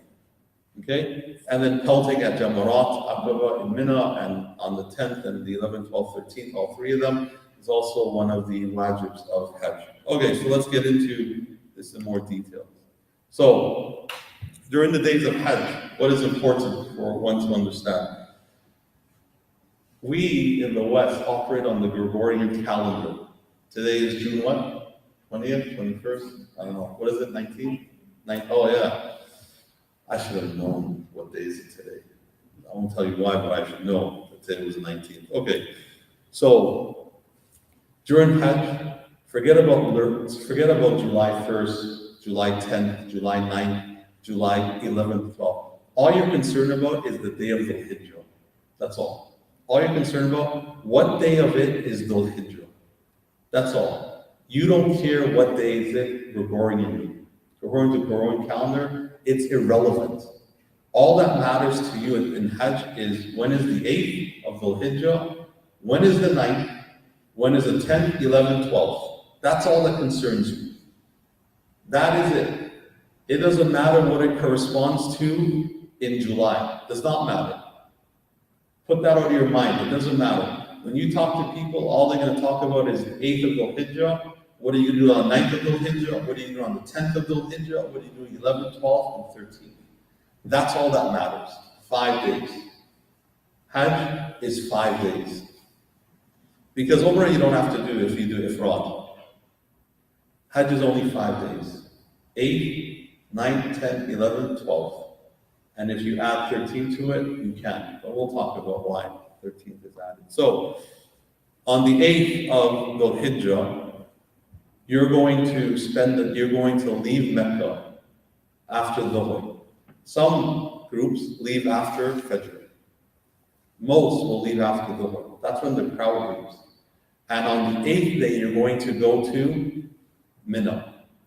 You're going to go spend the night in Mina on the 8th day.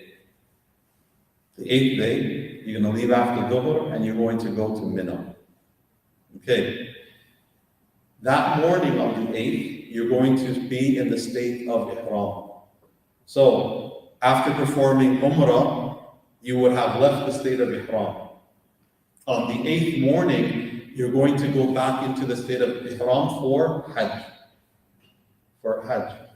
And what Shaykh Imran talked about, the same thing. You perform ghusl for the Ihram, for state of Ihram, you perform ghusl in your hotel room.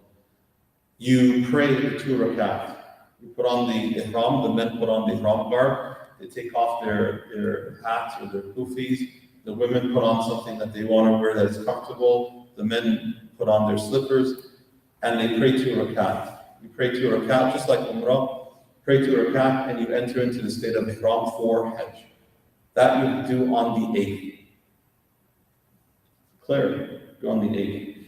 You're going to leave, whenever the group leave, either they're going to leave after Fajr or they leave after Dhuhr. The sunnah is to leave after Dhuhr. Actually, the sunnah of the Prophet ﷺ is after Dhuhr, the Imam advises you about Hajj. That's the sunnah. The Prophet ﷺ would advise the believers about Hajj and going to Arafat. So, in the Haram, the Imam who leads Dhuhr is going to also make an announcement. Most of the time they make an announcement. And they tell you about going to Mina and what to do, and then the next day Arafat, the 9th. And then the groups leave. Most groups will leave. There are groups who leave earlier.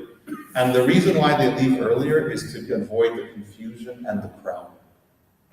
So if your group leaves after Fajr on the 8th, not an issue. It's not an issue. They're just saving you from the crowd.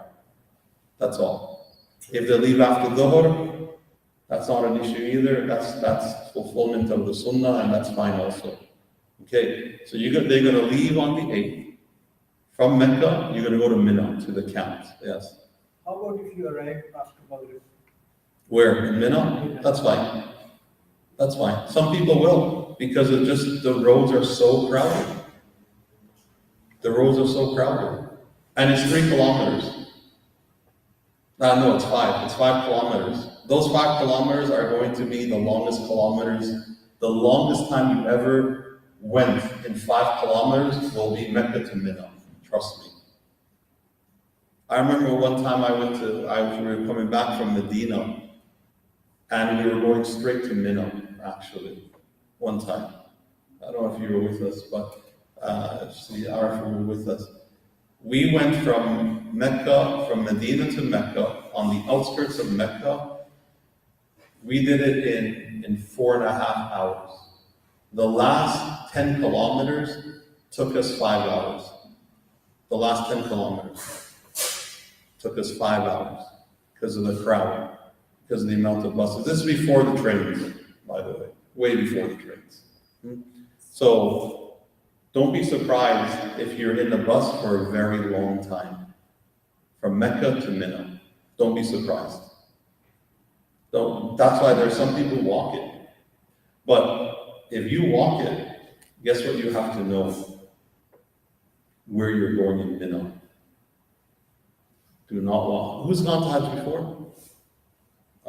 Good. One time, twice, 3, 4, 5, once. Don't walk. Do not walk it. Stay with the group, or else you're going to be lost in Mina. You'll be completely lost. You won't know where to go. So, you're going to be on the bus for a long time, from Mecca to Mina. Okay? Yeah. So, on the 8th, you have to be in Mina. For example, you cannot be there before midnight.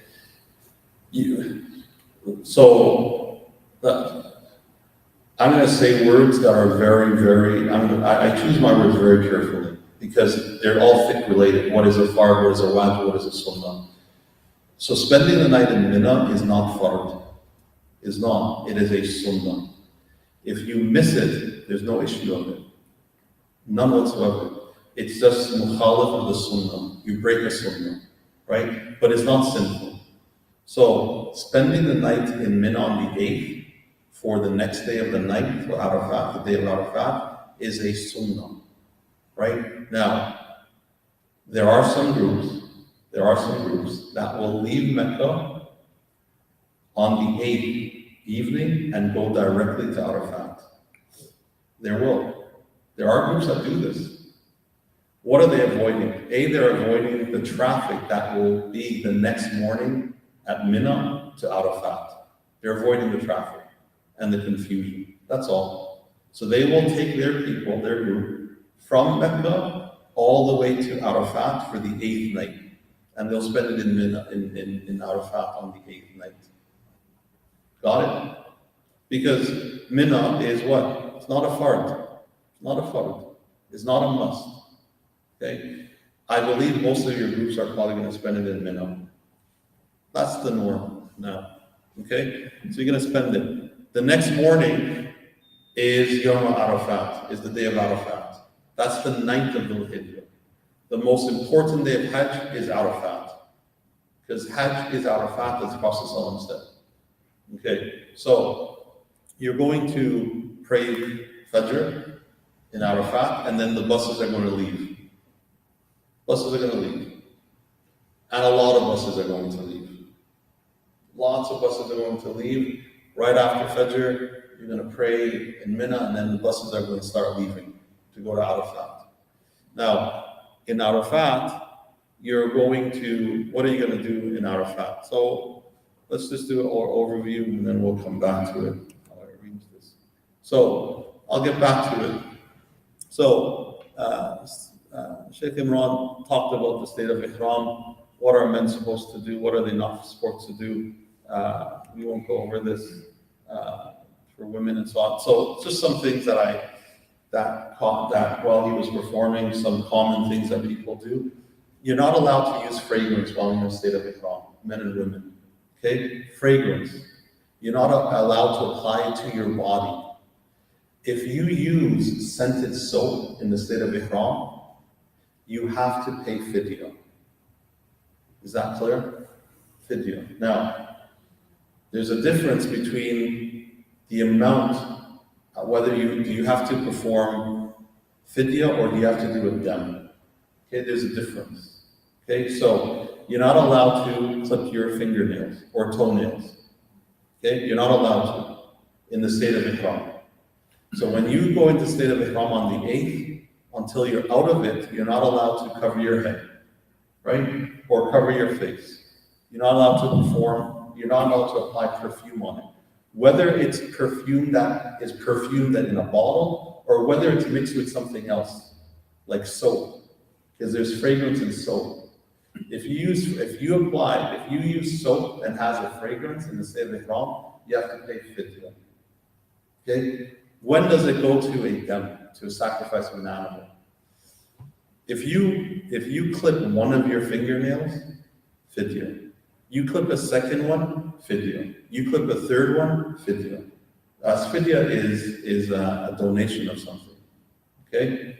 There's a sa of wheat, right? You clip 4, fidya. 5, fidya. 6, fidya. You clip all 10 of your fingernails in the state of Ihram, you will pay a dam. You have to sacrifice an animal. Understand? If you wash your hand with a fragrance soap, and the fragrance soap has fragrance in it, you pay fidya. You take that soap and you lather your entire arm with it, you pay a dam. Because it's the entire limb. Is that clear? Is that clear? Okay. Likewise, you're not allowed to clip your hair in the state of Ihram, right? Nor are you allowed to remove hair.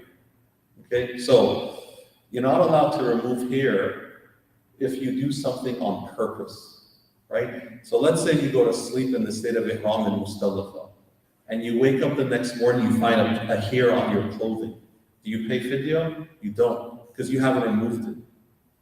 You have not removed it willfully. Now, if you, in the state of ihram, what if I do this?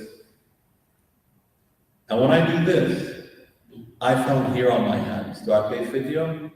I do, because I caused it. I caused the removal of it. You understand? If I do this in the state of ihram, and that's what happened. I used to do this a lot. When I used to go to Hajj and Umrah, I stopped. That's how I stopped. Because every time you do this, what have you done? You have caused the removal of hair, and you pay fidya. You understand? Okay, so that's how we decide these things. Anyhow, we covered some of this. On that time, you make wudu, instead of and then you find. Yeah, same thing. So what I would recommend for you to do when you're making wudu, this is a good question. What you do is you just put water on, right? Just put water on. It won't come off. Just don't. The only time hair will come off is that you grab it and pull it, right? So come on. Okay. So we talked about those things. What is permissible in ihram anyhow? Making wudu or ghusl is permissible. Using the washroom is permissible. Using an umbrella for shade or standing under shade is permissible. Men wearing a money belt around their waist is permissible. Women changing the garments of ihram to another, or men changing one garment, ihram, to another, is all permissible. You can have multiple ihram garments. So if one of them gets soiled or gets dirty, you can switch it. Obviously, you go to a private room and switch it, not in public. But that is also, those things are permissible in the state of ihram. Sleeping, permissible in the state of ihram. So those are things that are permissible in ihram. Okay, yeah. Wearing a mask. So I don't know what the ruling is right now for wearing a mask, because Saudi, you don't have to wear a mask. Before, when they went, you had to wear it. It was mandatory. If you wear a mask now, you have to pay a dam.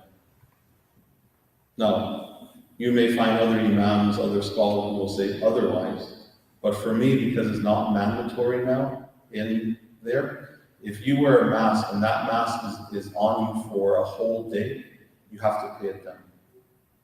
So, I'll clarify this ruling with some scholars and my teachers in Syria and Turkey. Because of the pandemic and being afraid to catch the virus, that if you wear a mask, see, every time you do something, if you cover your face for a whole entire day, you have to pay debt every day that you cover it for a whole day. So what would be the ruling if you cover it those multiple days in the state of ihram? I will you'll have our emails, just text it. I'll get in a position on it. I'm leading towards something that I need to clarify. It was a good question. So these are the things that are permissible to do. So this is what we are. You're interested in. This is Mecca. You're gonna go to Mina. After Mina, you're gonna go to Arafat. Then you're gonna come back to Muzdalifah and Mina. So I'll show you on this map. So on the 8th, you're gonna leave Mecca. There we go. You're gonna leave Mecca. On the 8th, you're gonna leave Mecca. You're gonna go to Mina and spend the night. You're gonna spend the night at Mina on the 8th. On the morning of the 9th, and the 9th of Dhul Hijjah is Yom al-Arafat. You're going to pray Fajr here, and then you're going to go to Arafat. Okay, here's Arafat. Then you're going to spend the day, Dhuhr, until Maghrib comes in at Arafat. And then you're going to go, after Maghrib comes in, sunsets, you're going to go to Muzdalifah. And you're going to spend either the whole night or a portion of the night here on the 10th night, or we'll talk about that anyhow. And then you're going to go back to Mina to Pelt. That's what we're going to talk about. So on the 8th, They'll go into some details. So on the 8th, you're going to spend the night in Mina, pray for Arafat. You can pray yourself by reading Quran or engaging in remembrance of Allah. On the 9th morning, this is the day of Arafat, you're going to leave after Fajr and go to Arafat. The Sunnah Arafat is to make dua. That's the Sunnah of Arafat. That is the Sunnah of Arafat, is to make dua. Okay? You're going to pray Dhuhr and Asr in combining them at Arafat. You're going to combine Dhuhr and Asr in Arafat. And the Sunnah in Arafat to make dua is to do what? Is actually to stand, face the Qibla, face where the Kaaba is, and to make it in the sun. Okay, that's the Sunnah. Now, I don't think you should stand all day outside in the sun because you get heat stroke. But you should take portions of time and go outside because you'll be in tents. In Arafat, you'll be in tents. And some of the tents will be air conditioned. Some will not. But fulfill this Sunnah of going outside, facing the Kaaba, and making dua with your hands raised. This is the Sunnah of the Prophet ﷺ. These things the Prophet ﷺ did. He faced the Kaaba, raised his hands, and made dua with the sun beating down on him. Okay? So, and you're going to combine Dhuhr and Asr, yeah? Please tell about the Salah in Mina. The Salah in Mina you combine. You combine the Salah in Mina on that night when you go. You're going to pray, most of the groups will pray Dhuhr. We'll pray Dhuhr in Mecca. Then for Asr, you're going to pray in Mina, and then you can combine your Salah for Maghrib and Isha in Mina. Just follow the Imam. Now, there's a mosque in Mina that you can go to, but none of the groups will take you there because of the crowd and because of the distance that maybe entail for you walking there and getting back. Okay, so you can pray. You're going to pray Asr if you left after Dhuhr, and then Maghrib and Isha you can combine the prayers in Mina. On the 9th, you combine Dhuhr and Asr in Arafat. You do not pray Maghrib and Isha in Arafat. You do not. You wait until sunset. Everyone will wait until sunset. Now, some groups, what do? Prior to sunset, they will board you on a bus. Prior to the sunset, they'll say, let's go, board the bus. The bus is not going to leave until sunset. Okay? The bus is not going to leave until sunset. But they'll board you before, just for you to be on the bus. Right? They'll board you before, and then they may even start going. They actually may start going, but they're still going to be in the precincts of Arafat until when sunset happens. So sunset will happen because you have to spend a moment at Arafat between Dhuhr and Maghrib. You have to spend at least one moment there. So that's why they're going to get you there, and then when sunset happens, they're going to leave. You're going to leave, and you're going to go to Muzdalifah. And at Muzdalifah, you're going to pray Maghrib and Isha combined. Yes. So you can't leave before Maghrib? No. You spend a moment in time there that satisfies the fard, and the wajib is to stay until Maghrib. That's the wajib, to stay until Maghrib. The wajib is to stay until Maghrib, right? But not to pray Maghrib and Isha. Okay, so you're going to leave after sunset. As soon as sunset happens, you're going to leave. All the buses will leave, and you're going to go to Muzdalifah. Muzdalifah, you're going to pray Maghrib and Isha at Muzdalifah. So, before you board that bus in Arafat, I'm going to give you one thing to do, that you should heed my word on this. Make sure you have wudu. Make sure you're in a state of ritual purity when you leave Arafat. Or have a bottle of water. Have a bottle of water. take a bottle of water with you on that bus.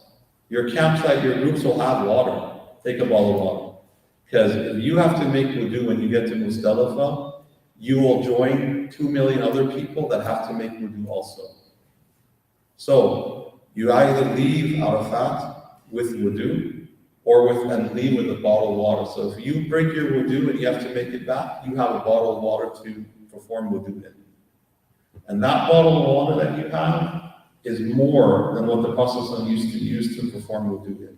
That bottle of water right there is more than sufficient to perform wudu in. Okay, so make that a point, star it. If there's anything you remember from this, remember this point. When you leave Arafat, make sure you have wudu and a bottle of water. Not to drink, but to perform wudu. Or else you'll be in a long line, because there are very few washrooms in Muzdalifah, very few, or hoses to perform wudu.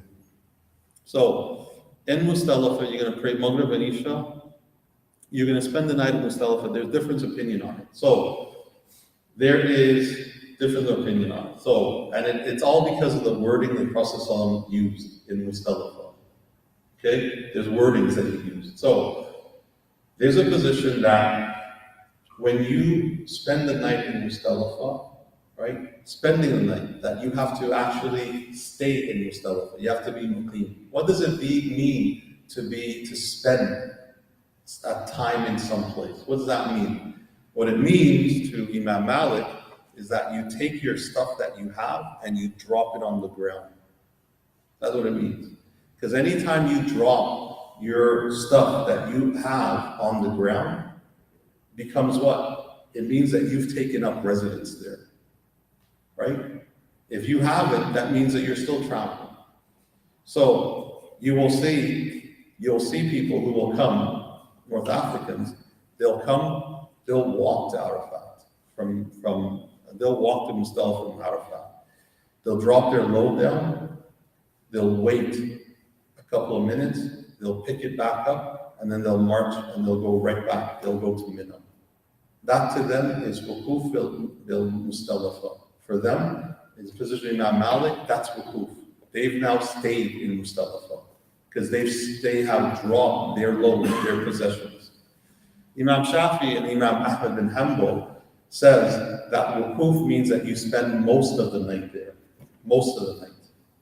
So there are groups who will spend half of the night in Muzdalifah and then they will leave and go to Mina. Okay? They'll spend half the night. What does it mean half the night? How do you know half the night? You time when Maghrib is and when Fajr comes in. So let's say Maghrib comes in at 8 o'clock and Fajr comes in at 4 o'clock. How many hours is that? 8 hours. What's halfway between the 8 hours? 4 hours. So 8 o'clock, 9, 10, 11, 12 is 4 hours. Okay? So after midnight, there are groups that will leave and go to Mina because they have now completed the sunnah of spending the night in Muzdalifah. And then there are those who will spend the entire night and they'll pray Fajr. There's another position of Imam Abu Hanifa, and Imam Ahmed also has this position that you spend the night in Muzdalifah means that you're there prior and when Fajr comes in. Because of how the wording is, because of what wukuf means, that you spend a portion of the night. Portion of the night means that you're there prior to Fajr, and when Fajr comes in, that's the portion. So, there are those who will spend the entire night in Muzdalifah. Now, I've done it. I've done Hajj multiple times. I've done these positions. Most of the time, I spend half the night. Sometimes I spend until Fajr. Okay? And the positions are noteworthy. Why? Because it eases the congestions in Mina. Okay, so your group that you're going with will pick one of these positions. Either you're going to spend half the night, or you're going to pray Fajr at Mina, at Muzdalifah, right? So depending on what you do, you're going to either spend half the night or spend Fajr at Muzdalifah. Okay. In Muzdalifah, you have a job to do. What's your job? Pick up pebbles to pelt the Jamrat. That is your job. Pick up pebbles to pelt at Muzdalifah. Get a little bag. Some groups give you little bags. I don't know what they're going to give you now that you book it online. They may, when you go there, give you a package. They'll give you a little pouch. Or take your own pouch and collect pebbles for pelting at Muzdalifah. This is the sunnah of the Prophet ﷺ. Okay, it's the sunnah of the Prophet ﷺ. And you're going to pick up 7 for the next day. You're going to pick up 21 for the 11th, 21 for the 12th, and 21 for the 13th if you're going to stay. So how much is that? 21, 21, 42, plus 21, 42, 43, 63, and 7, 70. You're going to pick up 70 pebbles. Okay, 70 pebbles. Clear? Sorry, you said 7 for which day? 7 for the 10th, 21 for the 11th, 21 for the 12th, and 21 pebbles for the 13th. But we'll talk about the 13th. Okay? This is the place you collected in Muzdalifah. Now, pebbles, you know what a pebble is? A pebble is not a rock. This is a rock. Okay? If you collect a rock, guaranteed you're going to harm someone when you pelt it. Okay? A pebble, if it bounces off someone's head, is not going to cause much harm. A rock is going to cause harm. So make sure that you pick up pebbles. Small, little pebbles. That's what you want to pick up. And not gigantic rocks. Okay? So we collect pebbles from Muzdalifah. Is it daytime or night? You're going to be there at night. Yeah, you're going to be there at night. If it's lighted, Muzdalifah is lighted. You will see clearly everything. Because it's lighted, yeah. I was hearing somewhere else in a lecture that it's not must that you pick up the. It's not a must, no. You don't have to. It's a sunnah. Prophet ﷺ did it. It's a sunnah, but you can get pebbles from Mina. You can pick up pebbles in Mina. Do they recycle those pebbles which are thrown in? I believe what they do is that they take them, collect them, replenish them, wash them, and then put them back. They just put them back. So that's what they do, which is fine. So that's the night, right? So you're going to spend the night, that night in Muzdalifah, and you're going to leave on the 10th. You're going to pray Fajr at Muzdalifah, or you're going to pray Fajr, if you leave half the night, you're going to pray Fajr in Mina. Now when you go to Mina, after you're going to pelt on the 10th day, you're going to pelt one of the Jamarat. You're going to pray, you're going to point, you're going to pelt only at Aqaba. That's the only Jamarat or Jamra that you're going to pelt at on the 10th. Only one of them. Aqaba. How do you know which one it is? There's going to be such a crowd around one of them. Follow where the crowd is. If you go and pelt at one of Jamarat that doesn't have anyone, you're pelting the wrong one. Let me repeat this again. On the 10th, if you go by yourself and pelt at a Jamarat while one Jamarat has millions of people, you are pelting at the wrong one. That's how you know. Other than that, just read the sign. Okay, just read the sign. Right? There's 3 of them. There's Sugra, there's Wusta, and there's Aqaba. How do you know? When you're walking in from the side of Mina, the first one you get to is Sugra. The middle one is Wusta. The one closest to Mecca is Aqaba. And actually Aqaba is in Mecca, in its border. Oh, that's not necessary for you though, anyhow. So you're going to pelt Aqaba only on the 10th. On the 10th, you're going to pelt at Aqaba. Okay? Now, when you pelt, you're going to, if you have a good arm, stand at the back. If you don't mind your head getting hit by pebbles, stand in the front.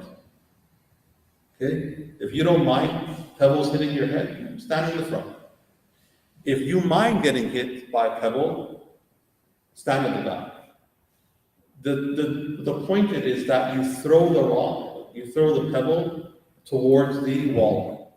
Now, when I first went to Hajj, it wasn't a wall, it was a pillar.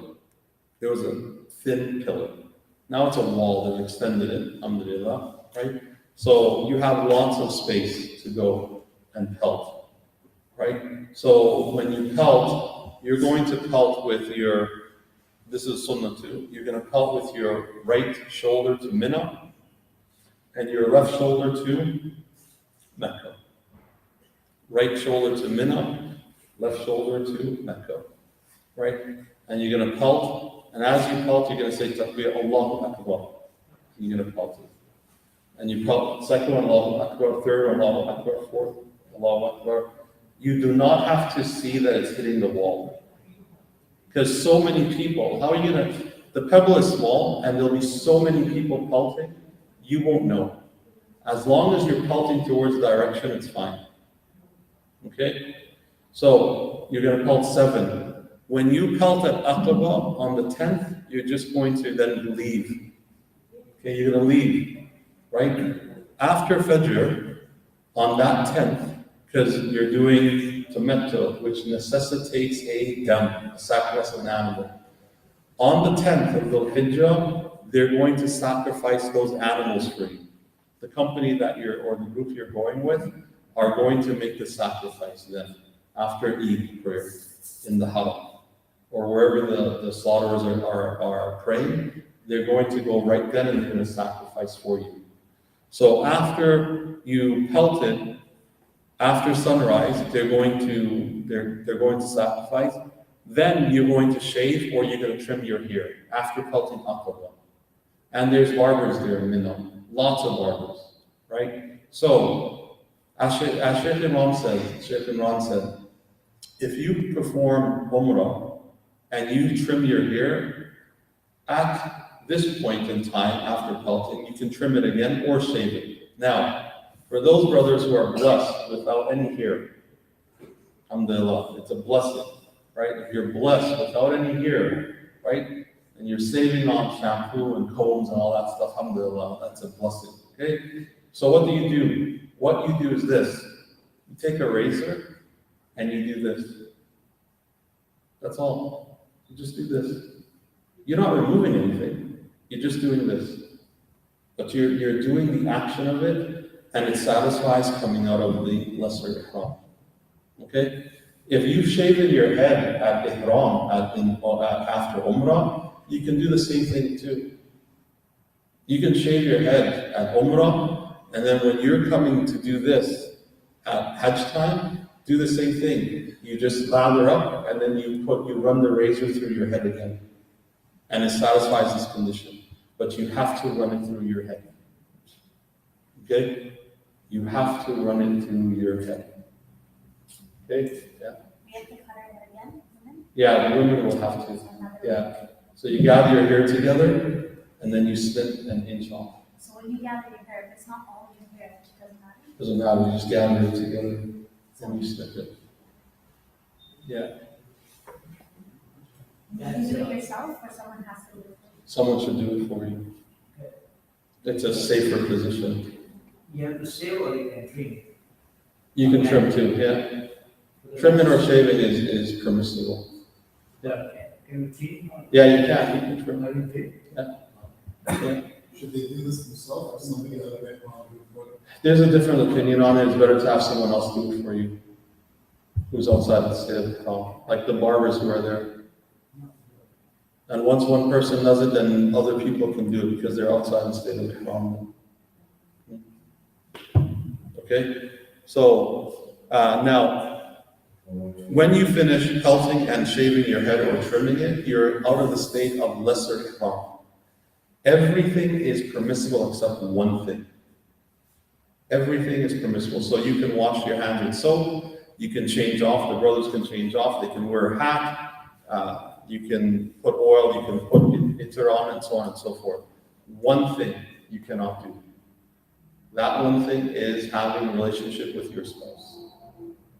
That's the only thing that you can't do. When you're out of the lesser state of ihram, right? For being out of the full state of ihram is you have to do tawaf ifadah. Okay, which is a rukn. Tawaf ifadah is a rukn. It is a fard in Hajj, like Arafat. It is a fard. Okay, so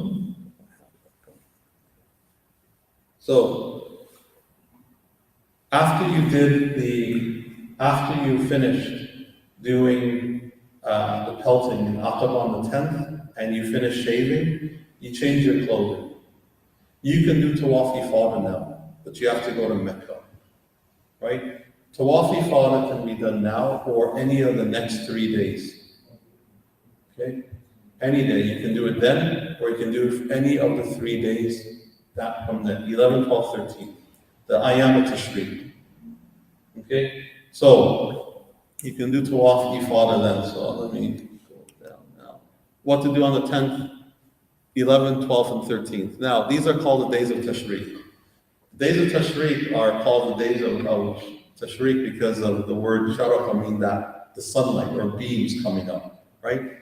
These were the days where the meat that they sacrificed, the animals that they sacrificed on the 10th, they used to lay them out in the sun to dry because they never had refrigeration. Time of the Prophet, they never had any refrigeration, right? So what did they use to preserve the meat? How did they preserve the meat? They dried them. So the Ayyam Tashriq is the days that they would lay the meat out to dry, right, on the sun. Okay, that's what they're called, Ayyam Tashriq. Now, 11th and 12th, 13th, you pelted all three aqab. You pelted all three jamarat. All three of them. You pelt all three jamarat on the 11th, 12th, and 13th. Okay, so when do you pelt? The starting point is after Dhuhr, because this is what the Prophet said. He said, start at when the sun passes its zenith. This is the words of the Prophet ﷺ. The starting point of pelting is after Dhuhr, when Dhuhr comes in. The Prophet ﷺ used to pelt then, and then he used to leave on the 12th, and he used to pray Dhuhr in Mecca. That was the Prophet ﷺ. And this is the recorded of what is in the Quran. So, now, when you go, you may see groups that will pelt before Dhuhr. You will see groups that will go before Dhuhr and pelt. It is a fatwa that they're relying upon. And the madhahibs have not agreed to it. And I mean, I've asked people, it's not an agreeable position. It's not. So there's a fatwa for it, go after Dhuhr. Now, what is the best time to go? If you go after Dhuhr, it's going to be crowded. It's going to be crowded. The best time to go is 1 hour prior to Maghrib. 1 hour. 1 hour to an hour and a half, depending where you are, where you're staying, right? So make sure that you get to the Jamarat an hour before Maghrib. So it might mean that you have to leave from where you're staying earlier in order to walk to them. But make sure that you get there an hour before Maghrib, because then you won't have a lot of people. There'll be a handful of people. Very few people will be there. And you will get it in. Okay? So don't go right after Dhuhr. Wait. Just wait. Wait until Asr time. And then you can go after Asr. Okay? So you pelt on the 11th and 12th, 13th, you pelt all three of them. You pelt Sugra, you first pelt Sugra, and you'll see what the name of it.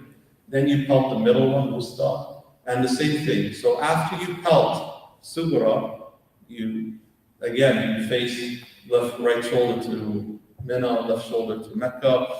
Allahu Akbar, you pelt the first one, second, third, fourth, fifth, sixth, seventh, right? After you pelted Sugra, the first one, you're going to go to the side, you're going to face Mecca, and you're going to raise your hands, you're going to make dua. This is in the Sunnah of the Prophet ﷺ. After he pelted the first one in Sugra, he would go face Mecca with his hands up, he would make dua. Then he goes to the second one, Al-Wusta, and he would pelt the 7 again. And then he would go to the side, he would face Mecca, and he would make dua again with his hands risen. And then he would go to Aqaba, Jamra Aqaba, and he would pelt the 7 pebbles, and then he would leave. He would not make dua after Aqaba. This is the sunnah and the action of the Prophet ﷺ. Is that clear?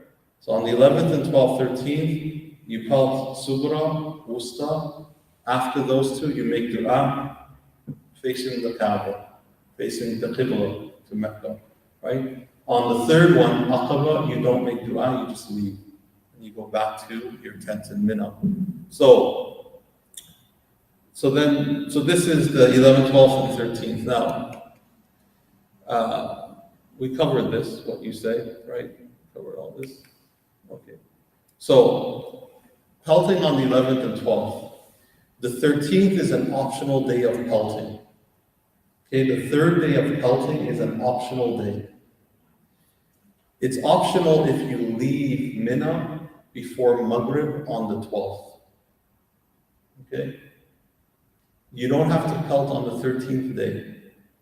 As long as you leave Mina before Maghrib, sunset on the 12th. Before sunset on the 12th.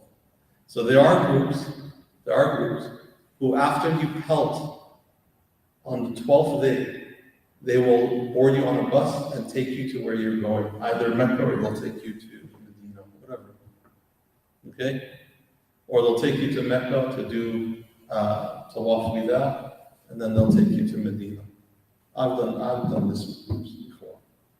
Okay? So, but if your group decides to stay for the 13th day, then you pelt on the 13th day. Okay? Just follow your group. Follow your group. But if your group decides to stay on the 12th, it's an optional. Okay? They're not doing anything wrong. It's an optional day to pelt on the 13th, as long as you leave, and they'll leave before sunset on the 12th. Is that clear? Okay. So here's the Jamrat. These are how it is. There are walls now, right?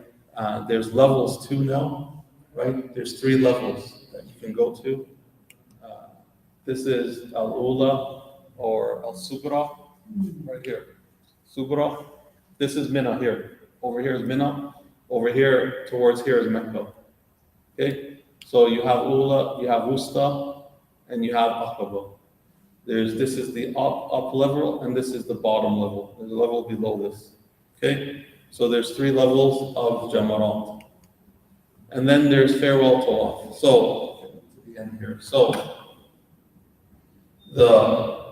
when you finish pelting and you've done Tawaf Ifada, you have to do Tawaf, it's an integral, right? Now, Tawaf Ifada is an integral of Hajj that you have to do. You have to do it. Okay, you have to do Tawaf Ifada.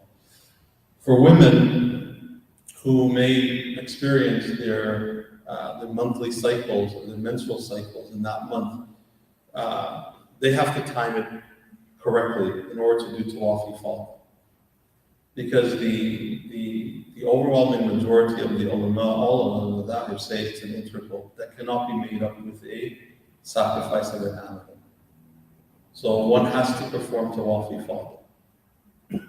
Okay? So send me emails if you want me to tell you how to do so, like that, and we'll get some answers for you. But Tawaf Ifada, you have to do so. Tawaf of Wida is the tawaf when you're about to leave Mecca and you're not coming back. Okay, when you're about to go home or you're going to Medina, and from Medina you're going to go home. Okay, so in that case, in the cases of that, right, the last thing that you do is called Tawaf Ifad, Tawaf Wida. The last thing that you do before leaving Mecca is a tawaf that you go do, Tawaf Wida. Right, the farewell circumambulation.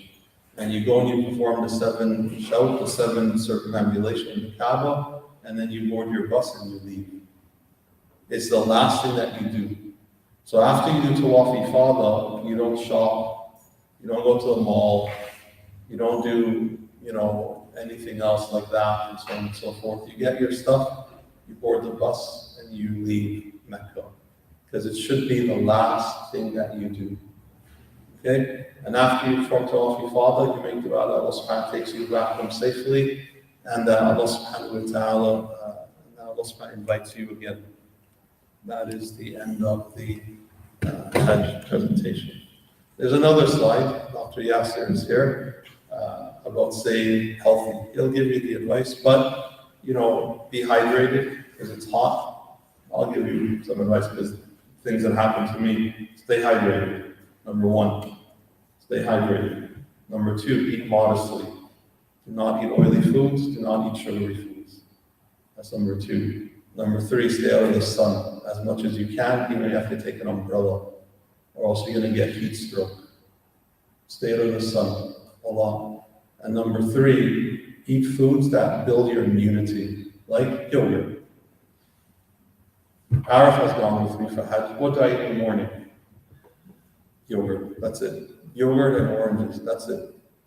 And Dr. Yasser will tell you, if you really want to help yourself, take apple cider vinegar from here. Mix it with the water you're going to drink there, and just drink it. And you will build your immunity against getting colds. He'll tell you, inshallah. But that's it. That's all my medical advice. Yeah. So, you're in. Not medical, health advice. Sorry, not medical, health. Good health advice. Yeah. So during those days of Tashriq, you go to Makkah for Ifadah? Ifadah, yeah. Tawaf Ifadah. Can you spend the day over there? You can. You spend the day there, you come back in the evening time. Or in the night time. You can. Just if the group takes you, they take you. If you go by yourself with other people, just remember how to get back to your tents. Because the taxi drivers or the drivers you take will drop you off in different parts. Because some of the roads are blocked off. Right? So they may take you to a part, so you have to know exactly where your tents are. Or where your tents are. Yeah. So, is there any questions? Yeah. Just going back to the intention. Yeah. Because this year, what you're going to be doing is you're going to be doing the COVID test before people go to Arafat. Are they? Yeah. So if they're making the intention, right, that was the point, because if you make the intention for Hajj and you're in the state of Ihram, if someone does that and they adopt Ihram, then they're unable. So people should not make the intention until they get that clearance. How far in advance do you have to make 3 days. 3 days? That's what I read. Yeah. That's what I read. So make the intention for Hajj. So 9th, so what they're going to do, they're going to take the test on the 9th. The 9th is Arafat, 8th, 7th, on the 7th. Yeah. Don't make the intention until the 8th, and you'll already have the test done. So you hear what Brother Arif is saying? He's saying that the condition for the Saudis now is that they're going to give you a COVID test there. So you wait until you do that test, and if it's negative, alhamdulillah, on the 8th you make a dua, go into the state of Ihram and make the intention to enter in Hajj. If you don't, if you're positive, ask the implications for the group leader. Because that means that they won't take you to Arafat. It seems like that. Oh, Yeah. okay. In that case, I would suggest that you wear masks. That's my suggestion. Because you're going to jeopardize then your Hajj. Just wear a mask. Yeah. But you said the right shoulder should be towards, It's a sunnah to your right shoulder towards Mina, your left shoulder towards Mecca. does it happen naturally? Or It does. No, it doesn't. Depending on where you are, which side you are. Yeah, depending on which side you are. So So left side towards. Don't worry much about it. This is just one of the interesting things I threw out there. Ihram, you want me to show you how to wear it quickly? Should I get undressed? I won't.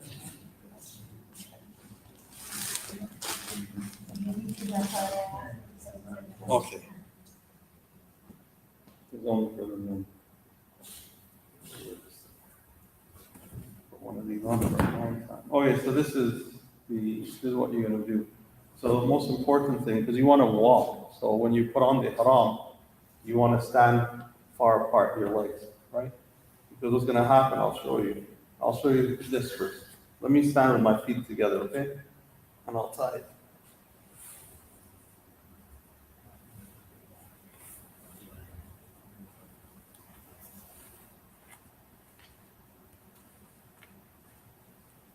Okay. Okay, here, pull this off of me.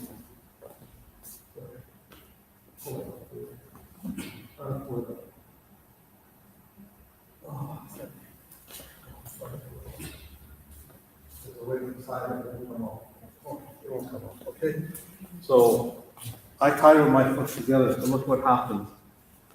Well, it's big enough that I can walk it, right? But when you put it on, you should stand with your legs apart. Why? Because then it allows you to walk with big steps. Okay?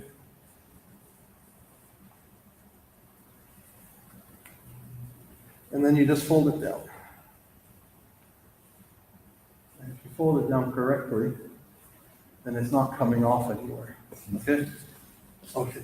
You can tell I've been doing this for a while, huh? Okay, and then this piece goes at the top. This is very simple. This goes at the top. Okay? And you can use a pin to pin it if you want. Okay? Now, a tawaf, Sheikh Imran said this, you can cover which arm? The right arm. Right? The left shoulder, the right shoulder uncovered, and the right one is bared. Okay? For the tawaf. Actually, the first four. Only the first four you have to do. You can leave it for the rest of them. Okay? How do you do tawaf? Counterclockwise or clockwise? Anyone? Both? You don't do it both? Counter or clockwise? Counterclockwise. So counterclockwise means what?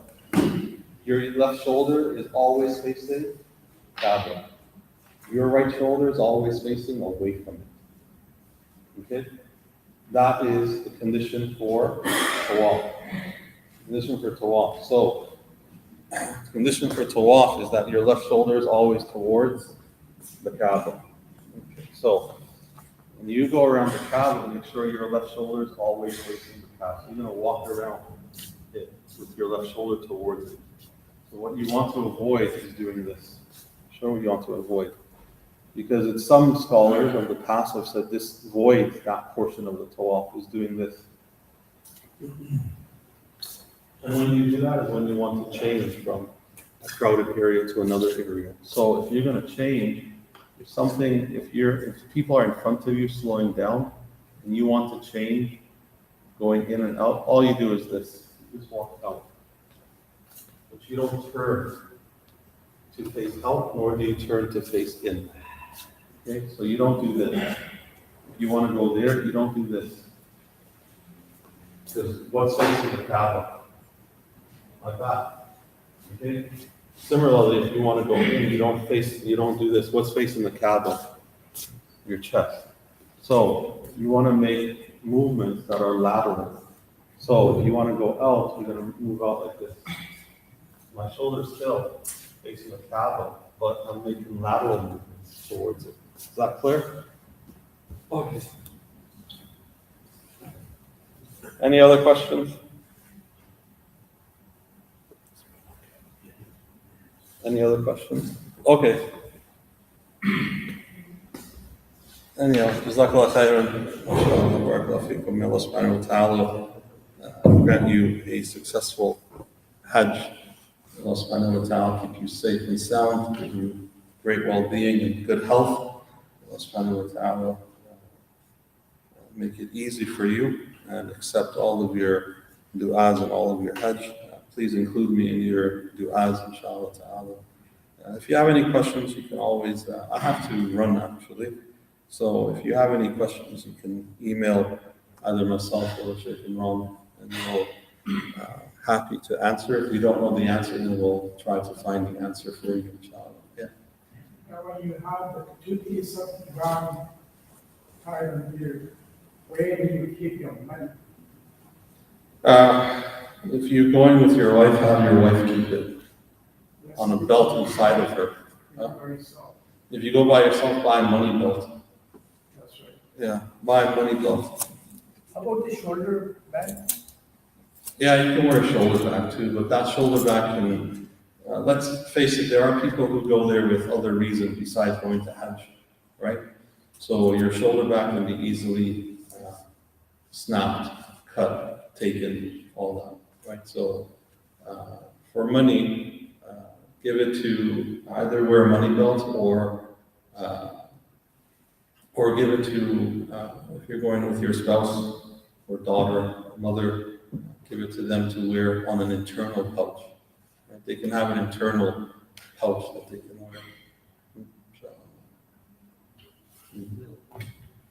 Any other questions? Anyhow, Jazakallah khairan, barakallahu feekum. May Allah subhanahu wa ta'ala help you guys all. Okay, Jazakallah khairan. Assalamu alaikum.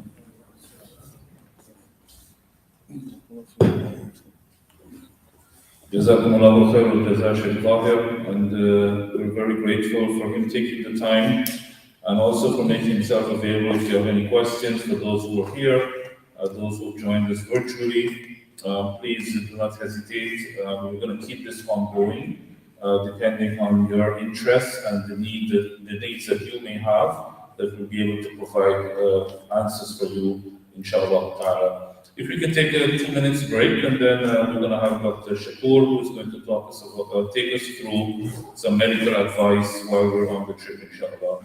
Jazakumullahu khairan. And we still have some snacks at the back. For those who are here in person, please share and enjoy while we take a break.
I don't even have an option.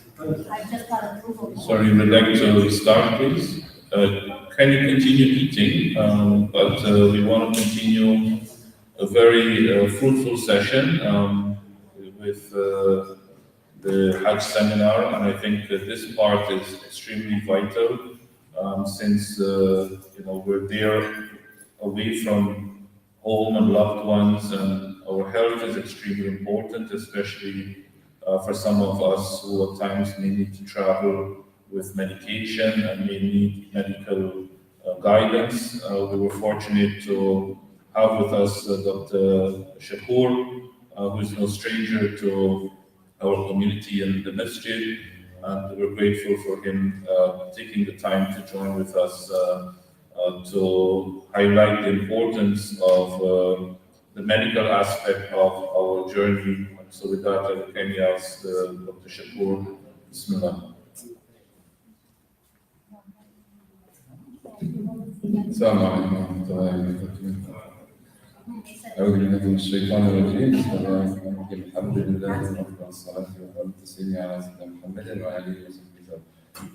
So I'm honored to be part of this presentation today. I'm humbled to share the stage with Imran Ally, who are both teachers of mine, but also I'm happy that I'm able to help some of you, giving you advice on this sacred journey that you will undertake, inshallah. So I'm not Dr. Faiz Mehta, but he's one of my teachers also. And in fact, he put this document together 11 years ago for Sacred Tours. And I had very short notice for this, and I communicated with him and we reviewed it. It's a very comprehensive document. So we decided to use this as a base for today's presentation moving forward. And feel free to ask questions as we go along. So essentially, just as a general disclaimer, this doesn't substitute for specific medical advice from your physician or your nurse practitioner or whoever takes care of your personal health issues. This is general advice, and if you have specific questions about your particular condition, it's always best to talk to your family doctor or a nurse practitioner who knows you better than myself or from a generic talk. Okay? But essentially, we'll break this into three areas. So before the trip, and I guess it's only about a week and a half or so. Technically, it should have happened about a month ago, but we'll do what we can. And then, traveling. Sorry, the actual travel, like the air flight, and then while you're there, then upon return back. Okay. So preparation for this trip. So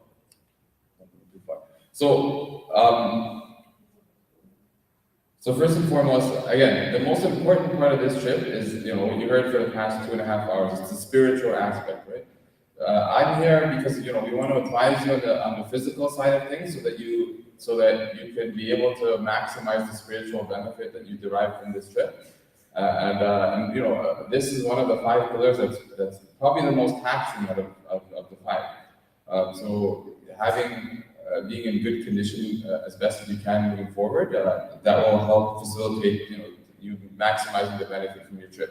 If you have a specific medical condition, like you can immobile or things like that, there's definitely dispensations that you can actually get Imran Ally about in terms of walking versus being pushed in a scooter or a wheelchair. So any of those questions you can ask Imran Ally about. So, like I said, first and foremost, see your family doctor. Why? Because if you have medical conditions, you should review management. So let's just say, diabetes is very common in our community. You should see your doctor as soon as possible to get an A1C check. If you're diabetic, you know what that means. So you can know where you stand moving forward. If you're not at target, you should get those medications adjusted before you go, so that, Allah forbid, something happens there when you're there. So that's the first thing. And any medications that you need. So let's just say, you're on a few prescription medications. We'll go through a list of the other medications that are non-prescription that you should probably take with you if you can.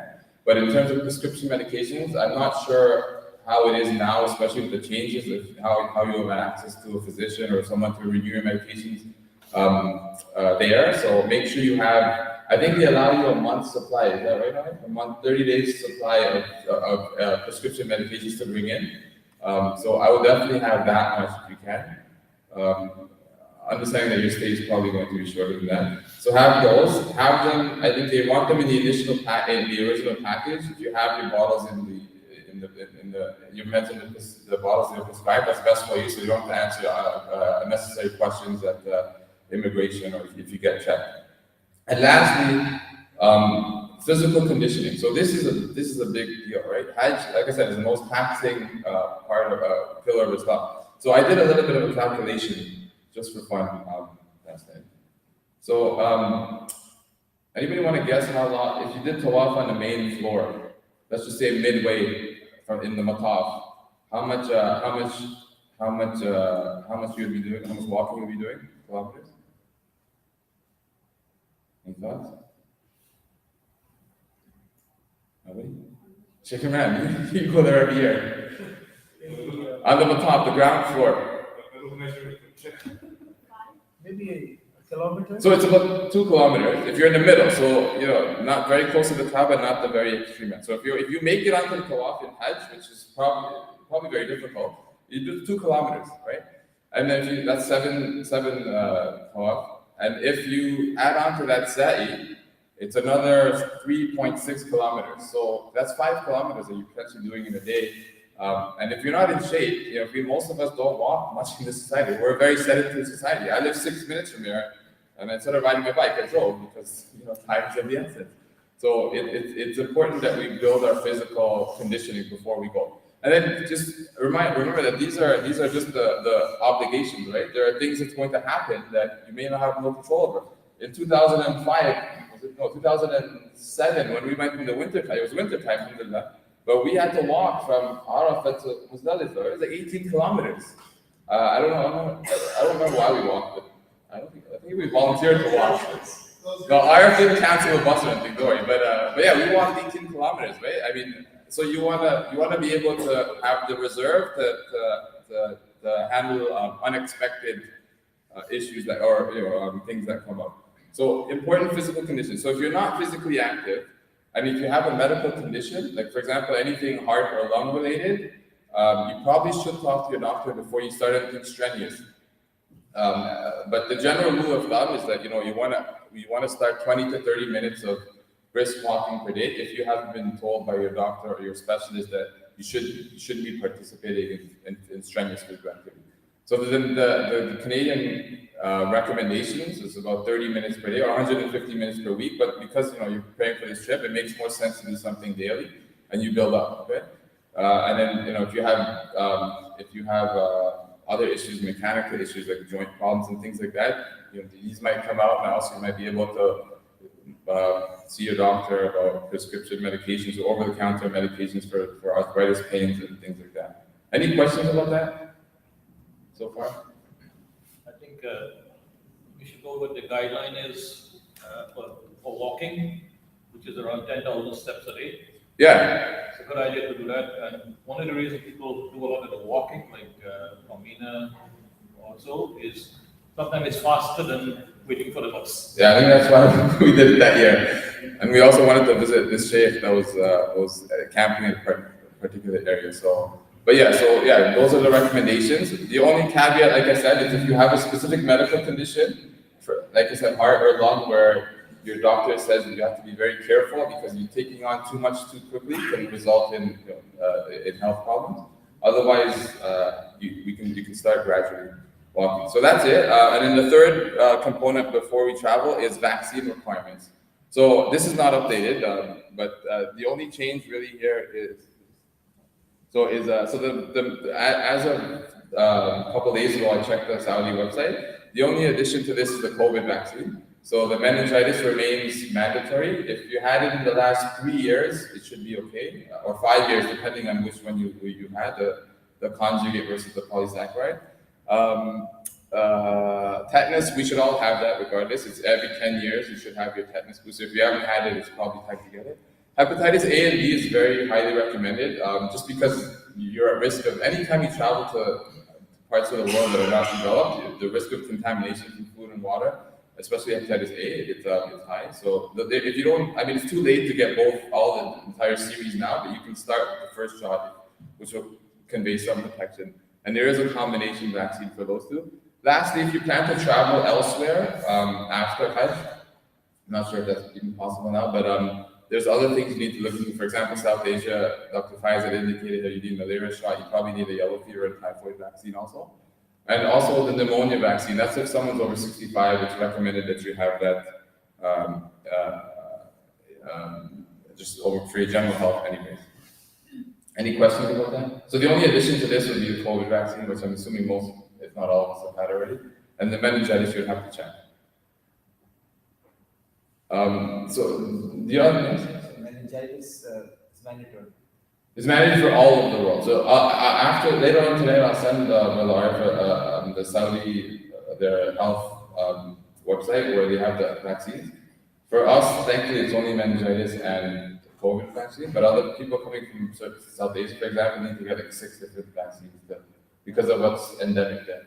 So it's strange is that during our application process, they asked us for COVID vaccine information, but not the meningitis. So when are they going to ask? Were they asking that at the border? On entry?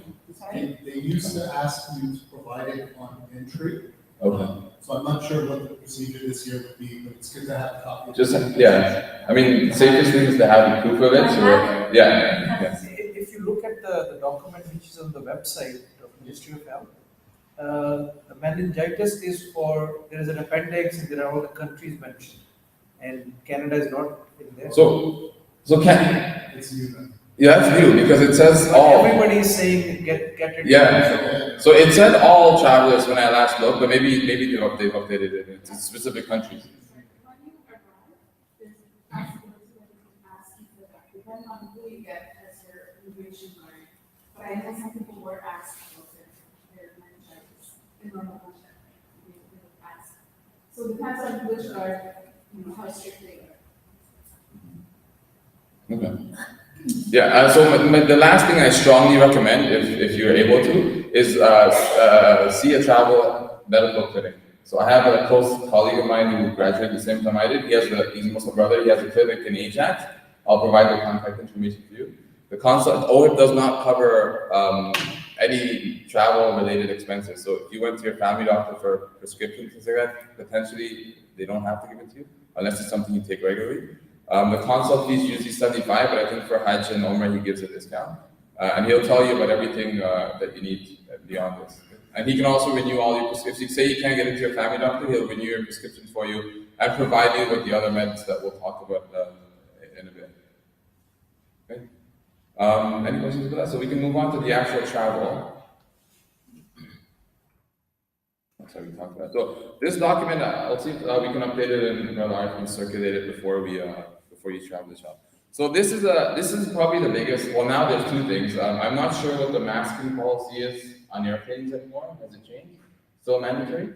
So keep your masks on unless you're eating, because there's still things that we're not as strict as at tracking COVID and other things now. So I would recommend keeping your mask on if you're not eating, if you can. Okay? The other big thing that a lot of people don't know about is this thing called a DVT, a deep vein thrombosis. Okay? So what is it? So it's a blood clot that can happen in the leg. And as you can see here, these are some of the risk factors for it.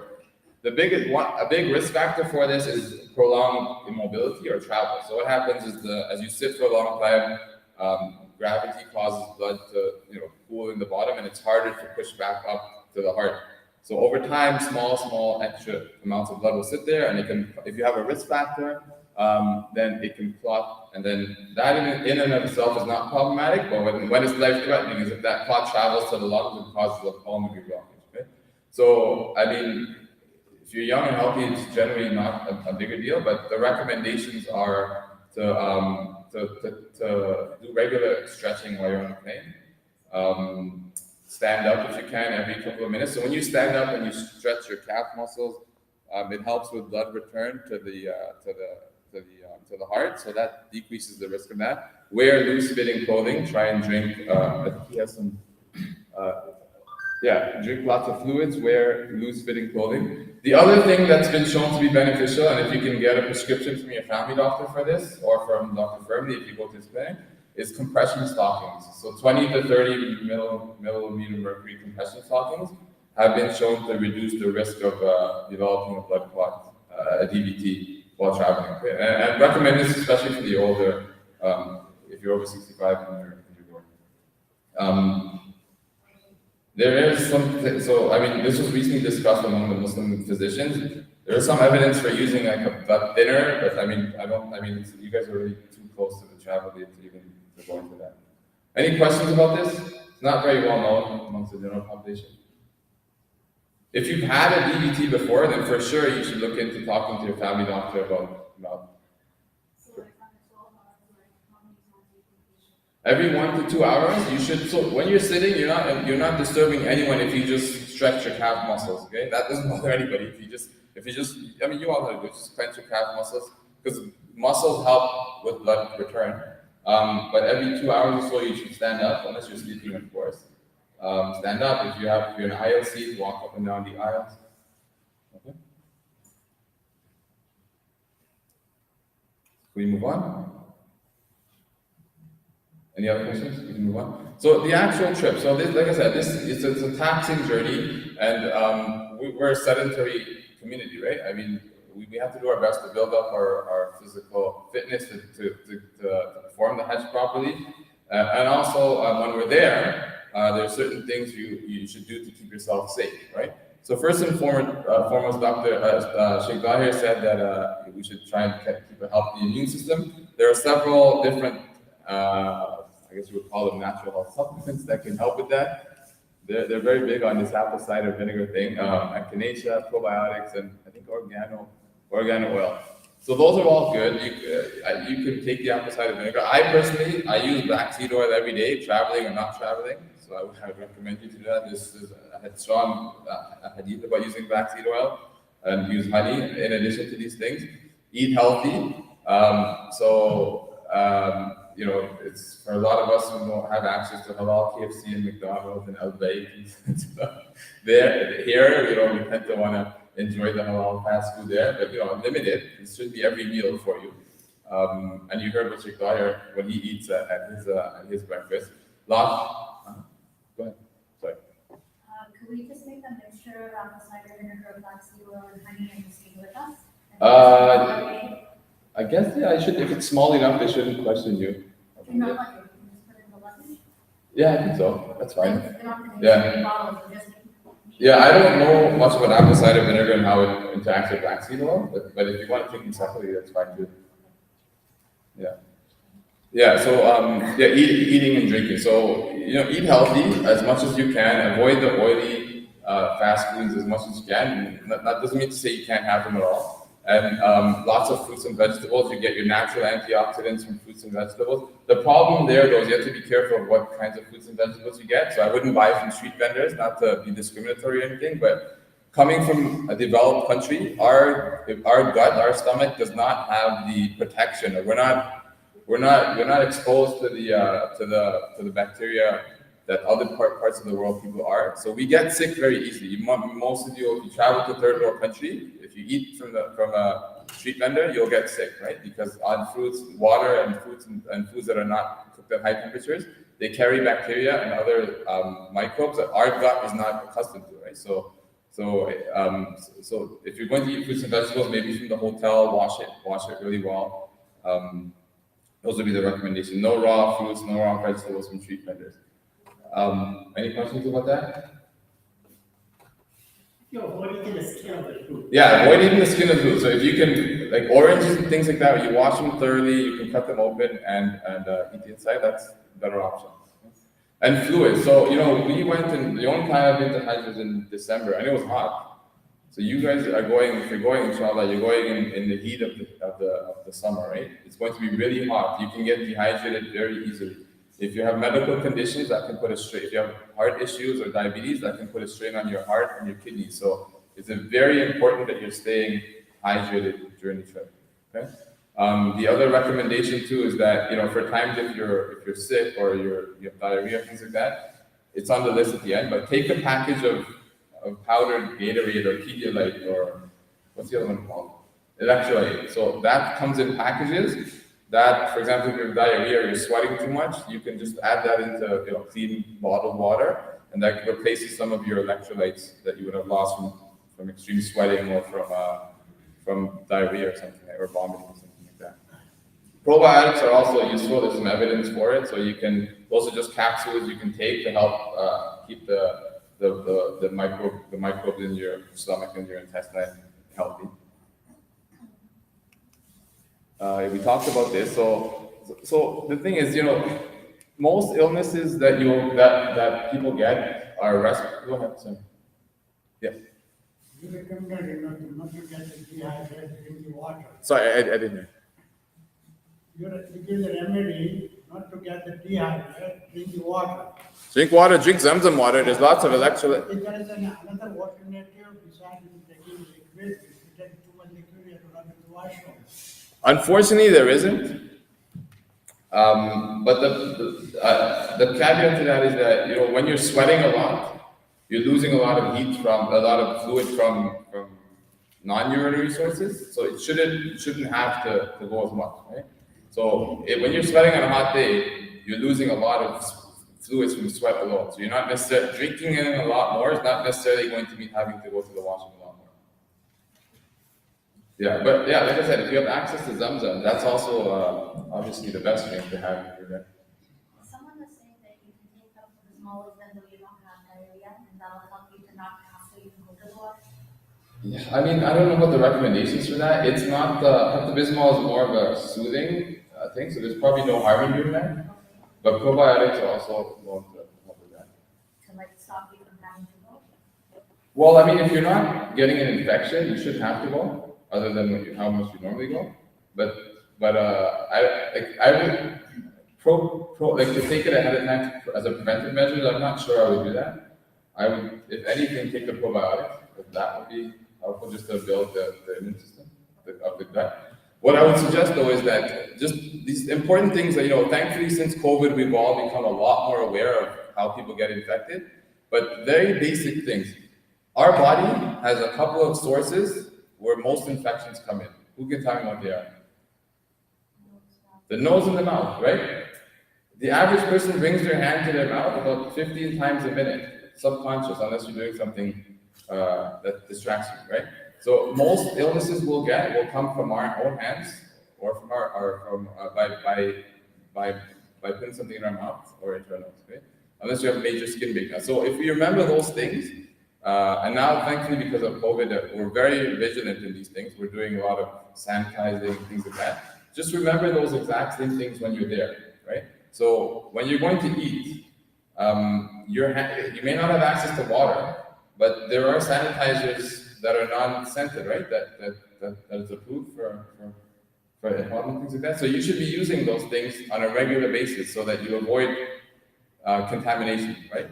Drinking water. You should not buy water. You should not use buy water. Use fountain water that's not from a bottled source. Okay. If you're going to have Zamzam in the holy mosques, make sure it's with a disposable cup that has not been used. These metal cups, they probably don't have them anymore, but they're a source of widespread infection for us. Right? We're not from like third world country where they're thankfully they're so used to all the different bugs and they can handle it. We can't, right? So disposable cups. Be very vigilant of how you of your hand hygiene. A couple places where that's very important is where you eat. Right, so that's when you're bringing your hand to your mouth the most, and oftentimes, sometimes it's much better now. But the facilities, they don't have clean never had clean washrooms in certain places where you're eating. So that sanitizer, any soap that you can take on your own, because oftentimes when we were there, you'd find that the washrooms were out of soap in certain places, right? So take your own little bottle of soap and things like that to help with that. So that's one time, and the other time is washrooms. After using the washroom, not everybody comes to Saudi with the same hygienic practice we have in terms of using washrooms and things like that. So just make sure that you have either water and soap to wash your hands with, preferably, and then sanitize after also. Those are the main portals of entry. And obviously, there's things that you can't avoid. So if someone's next to you has a respiratory illness, then that you're a little bit at risk of also picking something up. But like Sheikh Zahir was saying, wear a mask, right? Any questions about that? Does anyone know the face shield, the clear face shield? Does that count as a mask?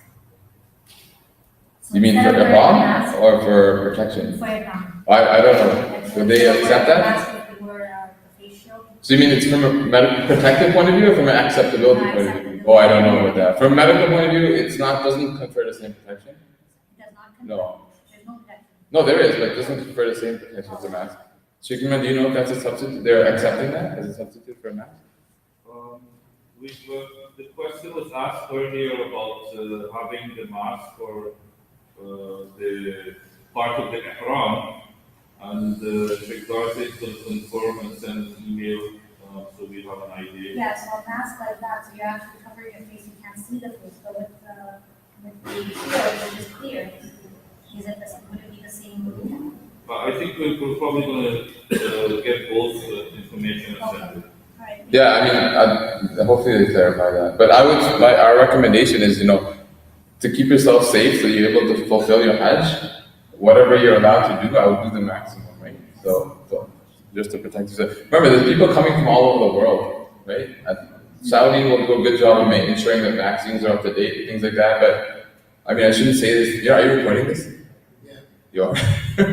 Certain parts of the world, you can pay for a COVID test a little higher amount for a negative COVID test, right? Like, I'm not going to say where, but those people are coming to Hajj too, right? So you just protect yourself. You pay $100 or 100 blank, I'm not going to say the currency, for a regular COVID test, or if you want a guaranteed negative test, you pay $200. So that's the sad reality of the times we live in. So we talked about this. And then also, I guess, for if applicable for ladies, only see your family doctor if you have, if you need to take medications to delay your menses, to avoid the periods where you need to be in a home and things like that. So medications to bring. So like I said, the most common conditions people come back with are respiratory and GI, like stomach upset, diarrhea, things like that. So all the preventive measures we talked about, but also medications to take with you when you're there, so that you can help remedy yourself while you're there. So I'm just going to go down to the list there. So so this is what we can circulate this after, but this is what you should be bringing: prescription medications that you take, preferably in the original containers that you have them in. If you're in a blister pack, just bring the empty bottles also. Medications for diarrhea and upset stomach. So most diarrhea that you will get while there is called traveler's diarrhea, and generally speaking, they should improve within 1 to 2 days. If they go beyond that, that's when or if you have other red flags, severe dehydration, blood in your stool, mucus in your stool, pus in your stool, that's when you probably need an antibiotic to help you get through it. And that's why something like the course of ciprofloxacin can help with that. So we'll send these. So these are medications to help, like Pepto-Bismol, like you mentioned, Imodium, antacids for heartburn, Gatorade for fluid rehydration. Yeah, so we can send this out. It's already 1:10. I don't think we really need to dwell on this too much. Any questions about it? Most of these are over the counter. The only prescription ones are for diarrhea and a Z-Pack course that you would probably take if you had a prolonged respiratory illness. And also importantly, if anyone suffers from asthma or COPD, you want to make sure you have your puffers that you take them with you. I think this Zantac is It's back on. Yeah. I think the generic is still not, but the actual brand name is back on the market. Yeah. Yeah. So I will send that out so you have that list. And then Dr. Malin put together this very helpful sheet here. So I guess Hajj Group doesn't apply anymore, but your name, your OHIP card, Virgin Code, date of birth, any travel insurance that you have, your family doctor, emergency contact name, your medical problems and surgeries. Obviously, you can keep this confidential on you. And then, so you list them, any allergies, and then all your medications that you're taking, so that you have that there. So Allah forbid, that something serious happens and you need medical attention, and you're not able to tell people what conditions you have that on you, and that can be a guide for you. Any questions? So the last little bit is that the fourth thing to do is coming back from Hajj. A lot of people will make an appointment with their family doctor before they go, so that they can have a check-in after they come back to make sure that if they have any illnesses, they can address it, and if there any issues happen on the trip, they can also run it by the family doctor. And then that's really all I had to say. Inshallah, everyone has a safe and beneficial trip. Like I said, if you're going, there's no reason why you shouldn't, start your regular exercise now, so that you can be able to do the tawaf and the sa'i. The last thing you want is to see a group of old Indonesian lady making laps around you while you're chugging along. Right, Superman? Or you have to be in the motorized chair. Any questions before I turn it back? Yeah, so feel free to email any questions to the Brother Arif, and we will get up certain parts of these documents sent out, and a couple of links, once for the child health clinic and anything else that we find. Okay? Please,